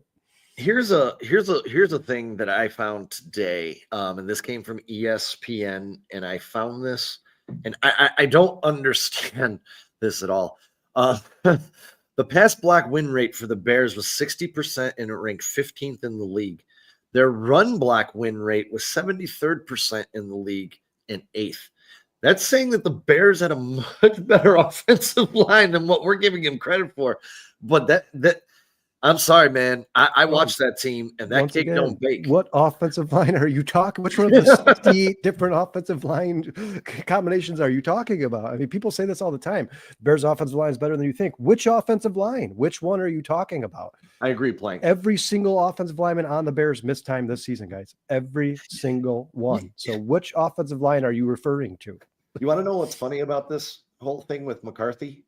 He's going to be a free agent in 5 days. So why did the Bears just not wait? I mean, I think it's 5 or 7 days. He's Sean, a free agent. Could you be any happier that the Cowboys denied the request for the Bears to interview Mike? I absolutely despise Mike. But you know what's going to happen? When he's a free agent in a couple of days, they're probably going to just bring him back to the building and giving him an interview. I would imagine. Sean, we've talked about this on the podcast. If they can interview coaches who are currently under contract, why wouldn't you interview like Sean McVay and Kyle Shanahan and Mike Tomlin? Why are you interviewing Mike McCarthy? The guy who, if it wasn't for Mike McCarthy, the Packers would have won more than one Super Bowl. I guess in a way I love Mike McCarthy because Aaron Rodgers should have won 4, but Mike McCarthy held that team back. And we don't want him to do that here. Refused to draft offensive players, a second wide receiver. They just refused. Good for the Bears. I mean, it's awesome that they didn't. I will tell you, the Cowboys denying that request kind of tells me that Jerry Jones is thinking about bringing McCarthy back on a deal. Oh, you know what, though, Sean? I think it also has to do in part to the fact that that's very disrespectful. From what I understand, to ask a coach under contract who they know is a potential to be re-signed, like you can't say the same about Ben Johnson because he's going to be head coach, right? He's not going to re-sign as the offensive coordinator in the Lions. So, but to do that to a team, I'm with you, Plank. Yeah, I saw my plank, but that's disrespectful, and I think Jerry Jones took that as an insult. Like, you guys, we don't do that to each other. Nobody in the NFL does that to each other. You don't interview coaches who are under contract. The one other thing I found, because we're talking about rebuilding this offensive line, do you ever look up that Tankathon for the draft for draft news? No, it's TANKATHON Tankathon. Google them. They always do all this draft stuff. I went on there the other day, and they actually had that Calvin Blanks falling to the Bears at number 10, 6'4", 320 pounds. He allowed 1 sack and 2 quarterback hits in 6 hurries and 864 snaps this year at the University of Texas. Down with those horns, but yeah, I've heard a lot about that kid from Texas. I've also heard that there's these draft experts are seeing a lot of problems with Campbell out of LSU. Man, they're saying this guy has very short arms. He's not very quick on his feet. Like, they're saying that this guy should not be considered one of the top tackles in the draft. If anything, you would draft him and then move him to guard. But that's probably I've heard that a few times too. That he's going to focus on drafting a tackle. Like, that's that's basically what happened with Peter Skoransky, right? I mean, amazing tackle in college, but you get to the NFL and you don't have that reach anymore. Eventually they got to move you over, right? So the craziest part of all these guys are better than the coaches. That's 100% true. I will tell you this, not Mike McCarthy. Not Mike McCarthy. Not Mike McCarthy. Yeah, and you know what? I don't want to say it was Courtney Cronin. It was one of the female reporters that said just recently that Mike McCarthy was the 3rd best option for the Bears. And I'm like, oh my God, give me the gun right now. Give me the gun right now. I'll see if I can find it as I'm strolling through. That's disappointing because I really like Courtney Cronin. If that was her, it was Courtney Cronin for sure. If that was her, that is severely depressing because Mike McCarthy is my last option, Sean. That's my last option.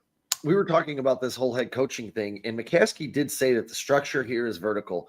Head coach reports to general manager, general reports to the president reports to the chairman. And he said that when he was asked if a coaching hire came here and said, I want a direct line to the owner, he said, we don't do that here. Our structure is vertical. This is how it works. Sean, actually, what's been more interesting and what's actually kind of impressive about George McCaskey, I mean, not that I believe what he's saying, but he actually left Kevin Warren out. He said it goes from coach to GM to owner. Yeah. And that's good because Kevin Warren. He said president too. He said, head coach reports to general manager. He didn't put Kevin Warren in there. And that's how it should be because Kevin Warren doesn't know anything about football. He should not be involved. He should not be involved in any of this stuff. Kevin Warren should be involved in getting us a new stadium. That's it. That's all. And Jacob Infante is saying that there's interest in from the Titans for Ian Cunningham. So we might maybe be saying goodbye to Ian Cunningham at some point down the road here as well. I mean, we kind of projected that, right? At some point, we knew that was going to come. I mean, this guy's taking interviews for the last 2 years, and it's still on the Bears. It's amazing to me. I'm surprised he hasn't been hired yet. Mike wasn't here earlier. Mike, we did go through two of our favorite candidates, Joe Brady and Todd Monken, and gave their breakdowns a little bit earlier in the show. Those are two of my favorite guys. And obviously, Kyle and I are both on the same page when it comes to the 73-year-old Pete Carroll. When it comes to Pete Carroll, the only thing for me with Pete Carroll, and I know this is so hard to do in the NFL because people evolve and they move on and, blah, blah, blah.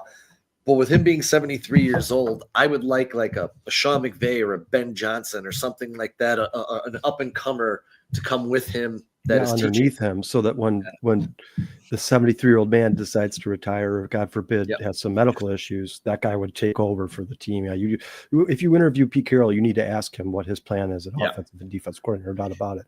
And then Martin, we kind of addressed this earlier. Does Ben Johnson want to come to Chicago? You guys, at the end of the day, these guys are all in the business side of football more than they are the game football. These guys care about their families more than they do their careers, I'm assuming.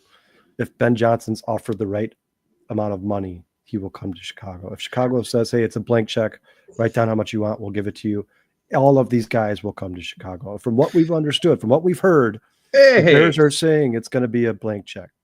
Googly Bear, first time on the show, man. Thanks for spending some time with us on this Wednesday.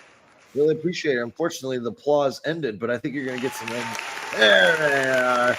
Thank you so much, man, for joining us on this Thursday. Is that what do you think about this comment? He says you'll get 2 third-round picks for Ian Cunningham, 2025. That is 100% fact. Really? I thought he was allowed to leave just like a coordinator. It was actually I was actually going to touch on that, and he beat me to it. It was actually in the report that just read from Infante that saying that Titans are interested. So yeah, Titans get him. Get third-round picks. I like Ian Cunningham a lot, but I'll take the 2 third-round picks for sure. You only need one GM. And I wanted to go back on this Ben Johnson from Martin when he asked, does he want to come to Chicago? Adam Hogue actually reported yesterday that Ben Johnson is open to working with ryanpoles. He doesn't feel the same about Trent Baalke. He just needs to talk to Poles, and they have to hit it off in the interview. He'll probably, at that point, if they do get his contract extension. That was from Adam Hogue yesterday. So if there's any truth to that, I believe Ben Johnson is open to it. Why wouldn't he be? Yeah, and Sean, can you tell the viewers who Trent Baalke is? So, because somebody earlier said Ben Johnson goes to the Jaguars. You guys, Ben Johnson has made it clear. Trent Baalke is the Jaguars general manager, and Ben Johnson has made it clear he will not work with him. So right now, if they retain Trent Baalke, which they decided to do, there's still an opportunity. There's still a chance he gets fired. But right now, Ben Johnson is not going to the Jaguars. He has made that quite clear out of his own mouth. Yes, his own admission. And Baalke, on top of that, the NFL circles were really blowing up when he was retained. They said this was a shock to the system that this guy was not fired. And when you are, in a fraternity like coaches are, and all these people are in your ear saying, hey, this guy sucks, you don't want to work with him. And I don't think the Jaguars made Duval County made a big mistake there. Yeah, and Ben Johnson has already come out and basically stated that he is not going to go to a team that doesn't have a quarterback. So you can basically eliminate the Raiders and the Saints as well, because those guys, both those teams need to draft a quarterback. And I don't know if anybody's watching, but this 2025 quarterback class is not good. There is nobody in this quarterback class that's like a guaranteed can't miss guy. They're not there. So I think ultimately for Sean, would you agree that for Ben Johnson, it's going to come down to basically 3 teams? Yeah, and I heard, I read, I think yesterday, that right now he's only scheduled 2 interviews, the Bears and the Patriots, and nobody else. And I think it's going to be one of those 2. He's very selective.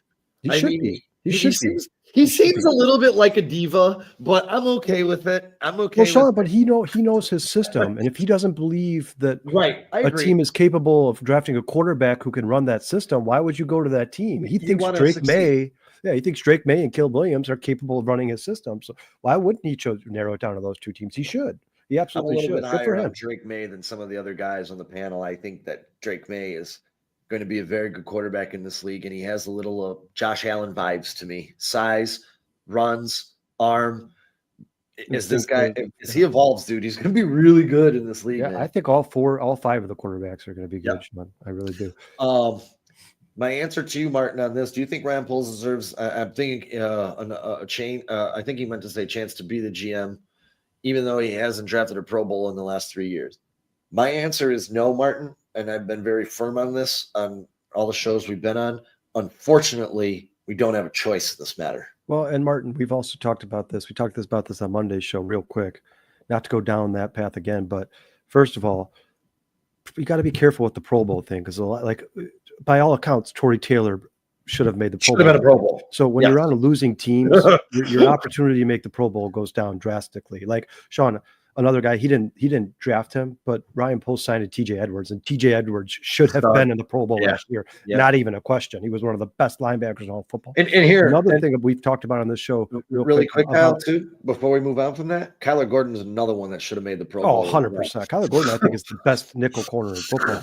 And then on top of that, another reason I think Ryan Poles should be the GM this year is because I think Sean and I both agree, we've had this conversation before, that I think the odds that a good coach falls in the Bears' lap is a lot higher than the odds that the Bears hire the right GM to hire the right coach to bring in all of his players again, like Ryan Poles did after Ryan Pace left. I think the Bears have there's too much room for error, right? The Bears, if they have to hire a new GM to hire a new coach, they're going to screw it up. They're going to hire a terrible GM or an okay GM who hires the wrong coach again. I think the Bears are a good coach and a good offensive line away from being a very good football team.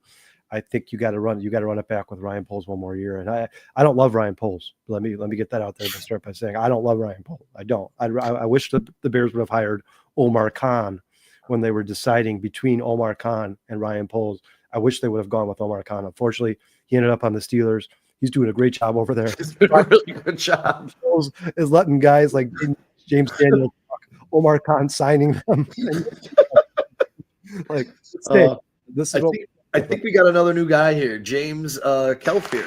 Yeah, what's up, James? How you doing, man? I appreciate it. Feel free to comment so we can. Yes, James. I want nothing to do with Deion Sanders. Marcus Freeman, I would definitely entertain.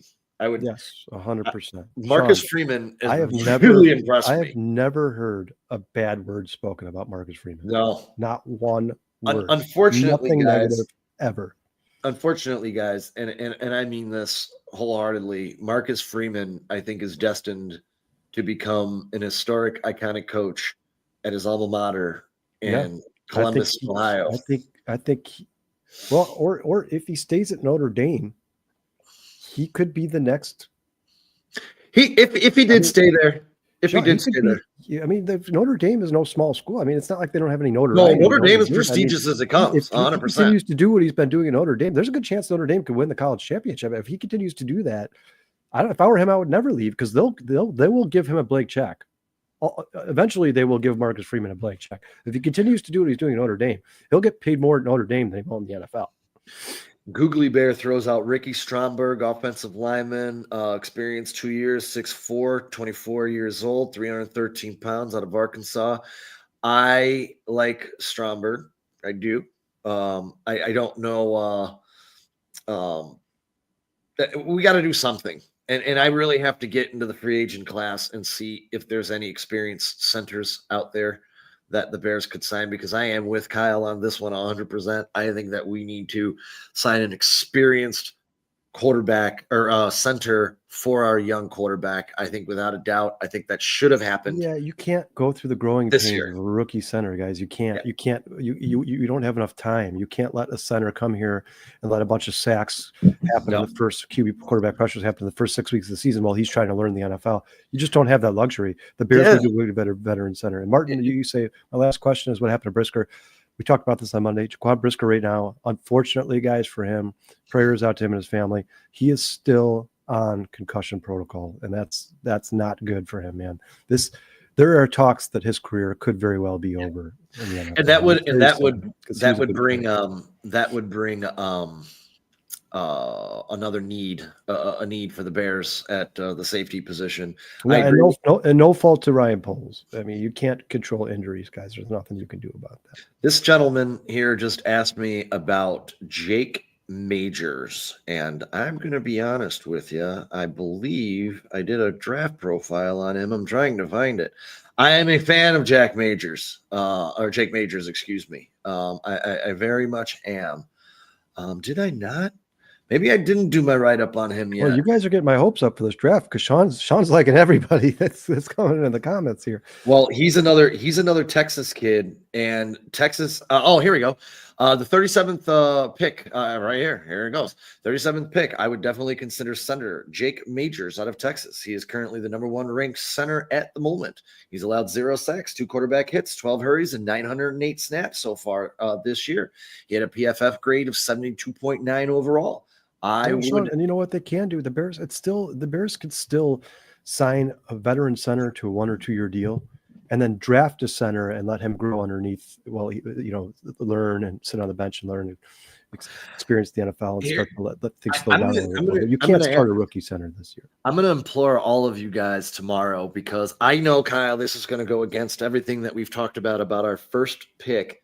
And I don't really think we're going to have a chance anyways, because we have a 10th overall pick. I don't think this gentleman's going to be around.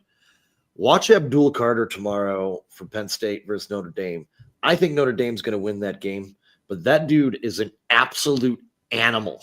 He is a beast. He is a big-time defensive end. And I think he's going to have a phenomenal NFL career. I wish the Bears were able to get him. I don't think we're going to have a chance. But yeah, that guy... So it sucks because you want to see them draft guys like that, but you need to address the offensive line. Right. I know it's never the sexy pick to go get an offensive lineman, but you have to address the offensive line. I agree with you. No chance in a world we will pass if he falls to us. I just don't think that Carter's going to make it down to us, especially if he has another good game like he did previously against I forgot who Penn State killed. Genty's team, Boise State. Yeah, I mean, he was absolutely all over the place in that game. He was phenomenal. His stock is going to continue to rise, and I'm sure his draft day or the comps are going to turn out pretty well too. He's a beast, dude. I'm actually very excited to watch him tomorrow. And everything, but we also need to wait for their pro days and for the combine, because a lot of these guys are going to change position. We see every single year with the combine. I mean, after the combine, everybody was saying, now you got to draft Braden Fisk top 10, draft Braden, and they should have. People should have, because that guy is obviously going to be a beast in the NFL. I think Carter, once he gets through that combine, might end up being 1, 2, 3 pick in this draft. Honestly, he might be honestly one of my favorite players in this draft. I'm not even. Oh, Sean, here you go. Mike Ross says Drew Dahlman or the Falcons seems to be the consensus top free agent center. I'm fine. Go get one. I don't know much about. I'm going to look at all these guys. I'm going to say I'm going to look at them right now on PFF. I'll look at all these guys in the offseason, but go get a veteran center. Go get a center who you think could at least be above average, and then surround him with good guards and tackles. And I just don't think the Bears can afford a rookie center this season. I don't. I didn't honestly think we could afford it last year, and we got stuck with it. You know what I mean? And it would be Drew Dahlman, the center for the Atlanta Falcons. He was, I like it. He was a 78.8 grade, and that would be, he was 4th out of 64 centers this year. He had a 66.6 pass blocking grade and a 80 run blocking grade. This is definitely someone that the Chicago Bears can work with, and something that we definitely need. Consider for sure. And an upgrade from Coleman Shelton. But I'm going to be honest, I would figure out a way, if you sign like a Drew Dahlman, that you bring Coleman Shelton back into the fold. Yeah, he played better than we expected, for sure. Coleman Shelton wasn't awful. He wasn't great, but he wasn't awful. And then James Kelfer says, can't forget the nose or D tackle. Yeah, we've talked about this in the show. The Bears definitely need to address that position for sure. I just think if you have one off season to fix something, you got to address the offense, because you can always outscore people, but you can't win if you can't score, guys. So we need to address the offensive line. You know, I have a question. I have a question for you, Kyle. Because they always say when you go into the draft, you take the best available player that's going to help you, especially in the top half of the draft. We're all saying we need this left tackle. And this is completely hypothetical, because I don't think, again, Carter's going to be there at 10. But if you're sitting there with that Calvin Blanks, the tackle out of Texas, and you're looking at Abdul Carter out of Penn State, they're both staring you down at 10. I have to take Carter. I think Carter's a game changer. Yeah, Sean, that's fine, but you better address those guards and tackle position in free agency. I mean, you got to do something. You can't keep putting Sean. What's the most important part of the Bears? The offensive line, 100%. Caleb Williams. Well, okay, yes, Caleb Williams, but your goal is I was referring to what needs to get fixed. Sorry. Yeah, the goal is to protect Caleb Williams, guys. He is the future of the Chicago Bears. He is going to determine how many wins and losses they have for the next 10 years. So go get him off his line, protect him. I don't think we're going to have to trade up. I just touched on this, I think, before you came on the show, and thank you for joining us again. The last early board that I saw come out had him falling to us at 10. So I don't know. And as we touched on just a little bit ago as well, I don't know that I'd be trading up for any of these tackles in this draft. No, definitely not. Yeah, they all seem to have some kind of flaws to them. Yeah, Martin says, should we start Austin Booker opposite Sweat, or should we go after a guy like Myles Garrett? Well, first of all, this is kind of like a multiple choice question. I think you could probably land somewhere in between, Martin. I don't think you have to break the bank for a guy like Myles Garrett or commit to Austin Booker on the opposite side of Montez Sweat. I think you can go get a guy in the middle like Josh Sweat. We just talked about in a limited playing time this year, had 8 sacks for the Philadelphia Eagles. I think if you go get a guy like Josh Sweat, your defensive ends will be all right. I think the Bears need to focus on creating pressure up the middle, because as much as I like Javon Dexter, I think Javon Dexter needs some help in there. And Andrew Billings is great as well, but Andrew Billings is now going to be coming off a major injury. But the Bears need to go get a true 3 technique. They need to find a way to get a guy. Obviously, they passed on a Jalen Carter, so they need to focus on filling that hole in this offseason. James, I love him too, because I'm a rock chalk Jayhawk, and I want nothing but this guy to succeed opposite Montez Sweat. And, that's the one thing I want to talk about. I want to talk to Monday, because I know your brother is just really down on Montez Sweat. But I can't get down on the guy because he was the only guy, especially in the games where Dexter was out. As soon as Billings went out, what are you focusing on? What defensive coordinator is going to look at anybody else on that defensive line and say they have to double or triple team him and take him out of the game, and the Bears would have no pressure? Yeah, Sean, and it's all about perspective. Once again, I mean, you can listen to Bears fans say, "Man, DeMarcus Walker played really well. He's really good. I like him a lot." But Montez Sweat sucks. Well, Montez Sweat had a better season than DeMarcus Walker. The reason that they're saying the things they're saying is because of expectations, right? They expected Montez Sweat to have 12 sacks. They expected Walker to have 2. And they ended up finishing with almost the same amount of sacks. But I think if you have a guy opposite Montez Sweat to take some pressure off of Montez Sweat, I think he gets his numbers improved drastically. That's just football, guys. We all know that. That's easy. Football. And just like if you have one receiver, he's going to struggle because he's going to get bracket coverage every single game. Yeah. If you have 2 good receivers, both of the numbers will improve. You look at guys like Jordan Addison and Justin Jefferson. You always need somebody on the opposite side to help somebody out. And the Bears are going to draft, I believe 100% the Bears are going to draft that defensive end position. Yeah, I have a very hard time believing that Montez Sweat just all of a sudden became a bad player. I promise you, Bears fans, and I'll die on this hill, the Tez effect will be back next year. I promise you guys that. If they address the line. I'll tell you the one other thing, but we're running a little short on time here, and appreciate everyone joining us on this cold Chicago. Yeah, you guys please like and subscribe. We appreciate the comments. We appreciate you guys interacting. It makes the show so much easier for us. It makes it so much interesting. Gives us new stuff to talk about. Love when Martin, you guys are on the show, man. Appreciate all you guys. Martin, I'm going to address this, then I'll get back to my one of my final thoughts here, and I kind of want to get Kyle's take on it. But I wish if we could sign Tevin Jenkins on a cheap deal, I would say yes. If he's looking for big money, absolutely not. I think the number was he's missed 19 games in his time here in Chicago and like parts of 9 others. That's just your best ability is availability. And if you're not available, you're no good to the team. So yeah, nothing against his skill set, but his health is a major concern for the Chicago Bears. I would not re-sign him unless he's going to be very cheap player. So I really and I touched on that. We touched on this a little bit on Monday. I said on Monday, the Super Bowl teams, the Final 4, not the field of 14, but the Final 4, Final 2 to your champion, going to have 3 things in common. Star running back, a great offensive line, and an offensive head coach. We'll see how that plays out over the next couple of weeks.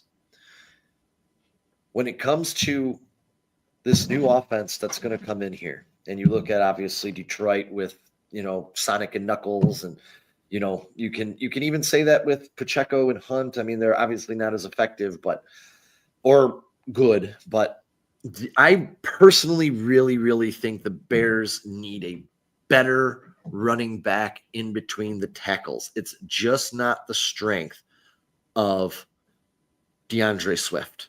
I think for me personally, I think DeAndre Swift is more of a passing back and a third down back than he is a 3-down back. I don't know. I've never really talked to you about this, Kyle, so I kind of want to get your perspective on that. Do you think the Bears would benefit by adding a new guy in that backfield to add to DeAndre Swift? Not get rid of him. It wouldn't hurt, Sean. I mean, you know what? Running backs are not. You don't have to draft a running back in the first round. I mean, you can get you look at Bucky Irving. You can go get a running back, a guy who can make a major difference for your team, or even sign a guy like Tyler Algier if he becomes a free agent, or if they're open to trading him. Somebody who can just kind of take the pressure off of a guy like DeAndre Swift. DeAndre Swift's an amazing playmaker, and he's great in open space. But yeah, you need the thunder and lightning. I think that's the way the NFL is going, right? I mean, look at the Lions have perfected it.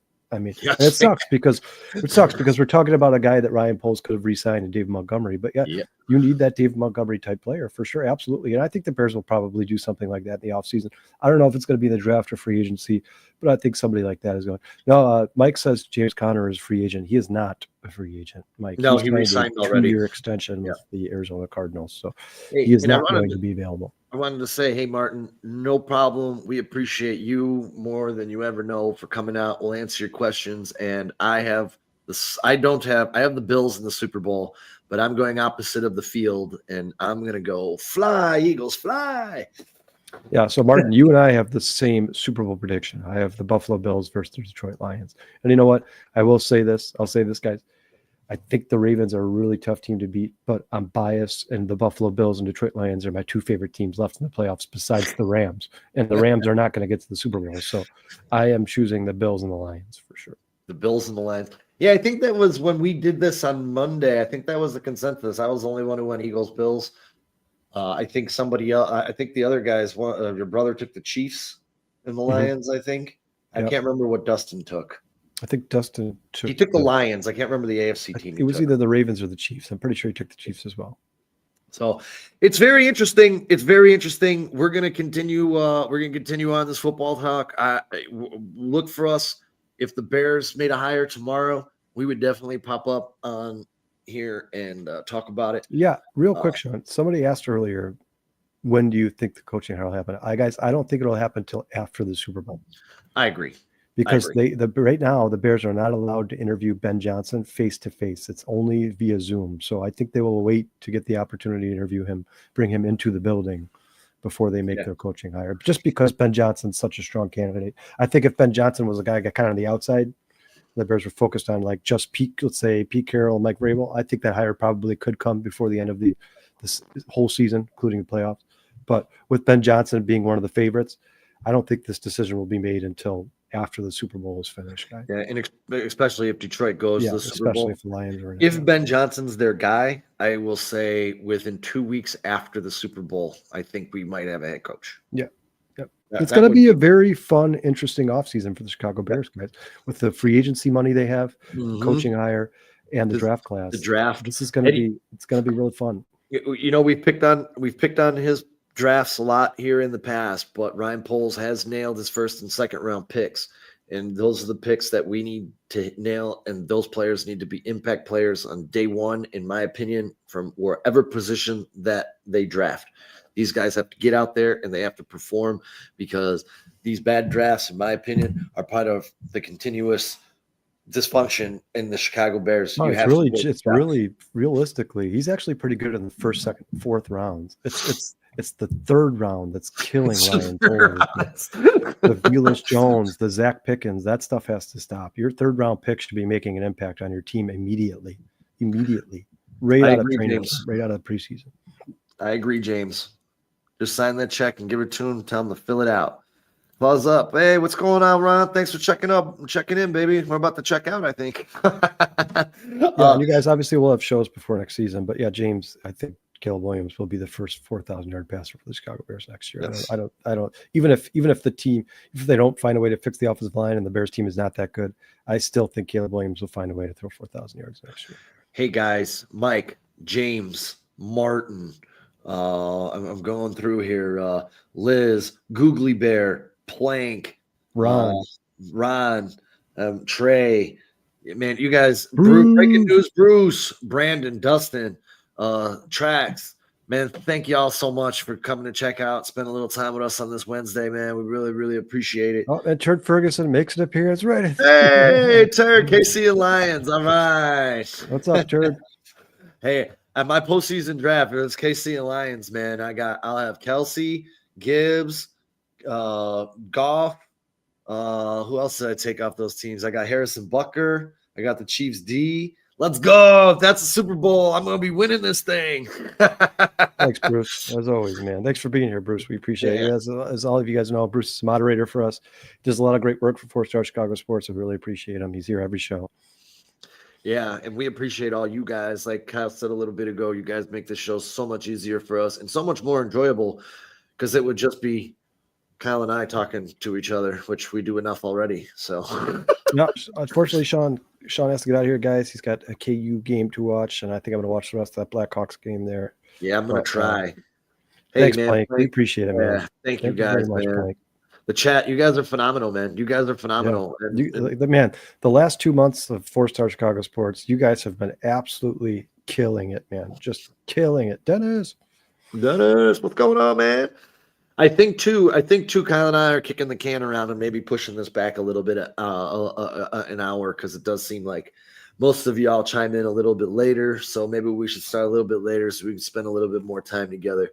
But we really appreciate it. Like I said, we're still saying bear down. We'll keep our eyes and ears to the wall and see what's going on with this. Yeah, and if you guys are ever looking for breaking news from the Chicago Bears, there's always updated on our Facebook page. Every move they make, everything they do there's a 4-Star Chicago Sports Facebook page. We always post all that stuff. So, and then if you guys pay attention to the Facebook page, Sean will be putting his bets out for the playoffs at some point. Yes. I've missed the last couple of weeks, but I've been sick and a couple of other things happened.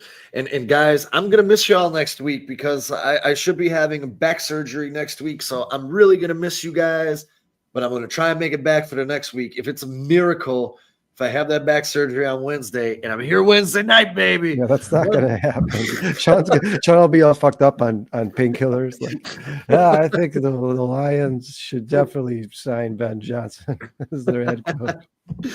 But until then, I will be back. We'll be on the Monday show. Don't forget, you got check out the shows that are going on Chicago Sports Podcast. They're going to be having a show here at about 8:30 tonight. With my boy, the great American DJ, Matt Cooper. He's a great dude, very knowledgeable. Love that guy to death. Go check him out over at CSP. We have our boys, Crafty D, and the twin of this guy right here, Brando, will be jumping up on the Midnight Express tomorrow. I think they start at 11:30, though, on the bare minimum. And we'll be back on Monday for the Hallis Hall hangover, and hopefully we have some great news to talk about. Thank you, man. I appreciate that, Plank. I really do, man. Thank you. Thank you, too, Breaking News, Bruce. Thank you, guys, man. Love you all. Appreciate y'all. You guys be safe. Until next week, man. Bear down, everybody. We love y'all. Thank you.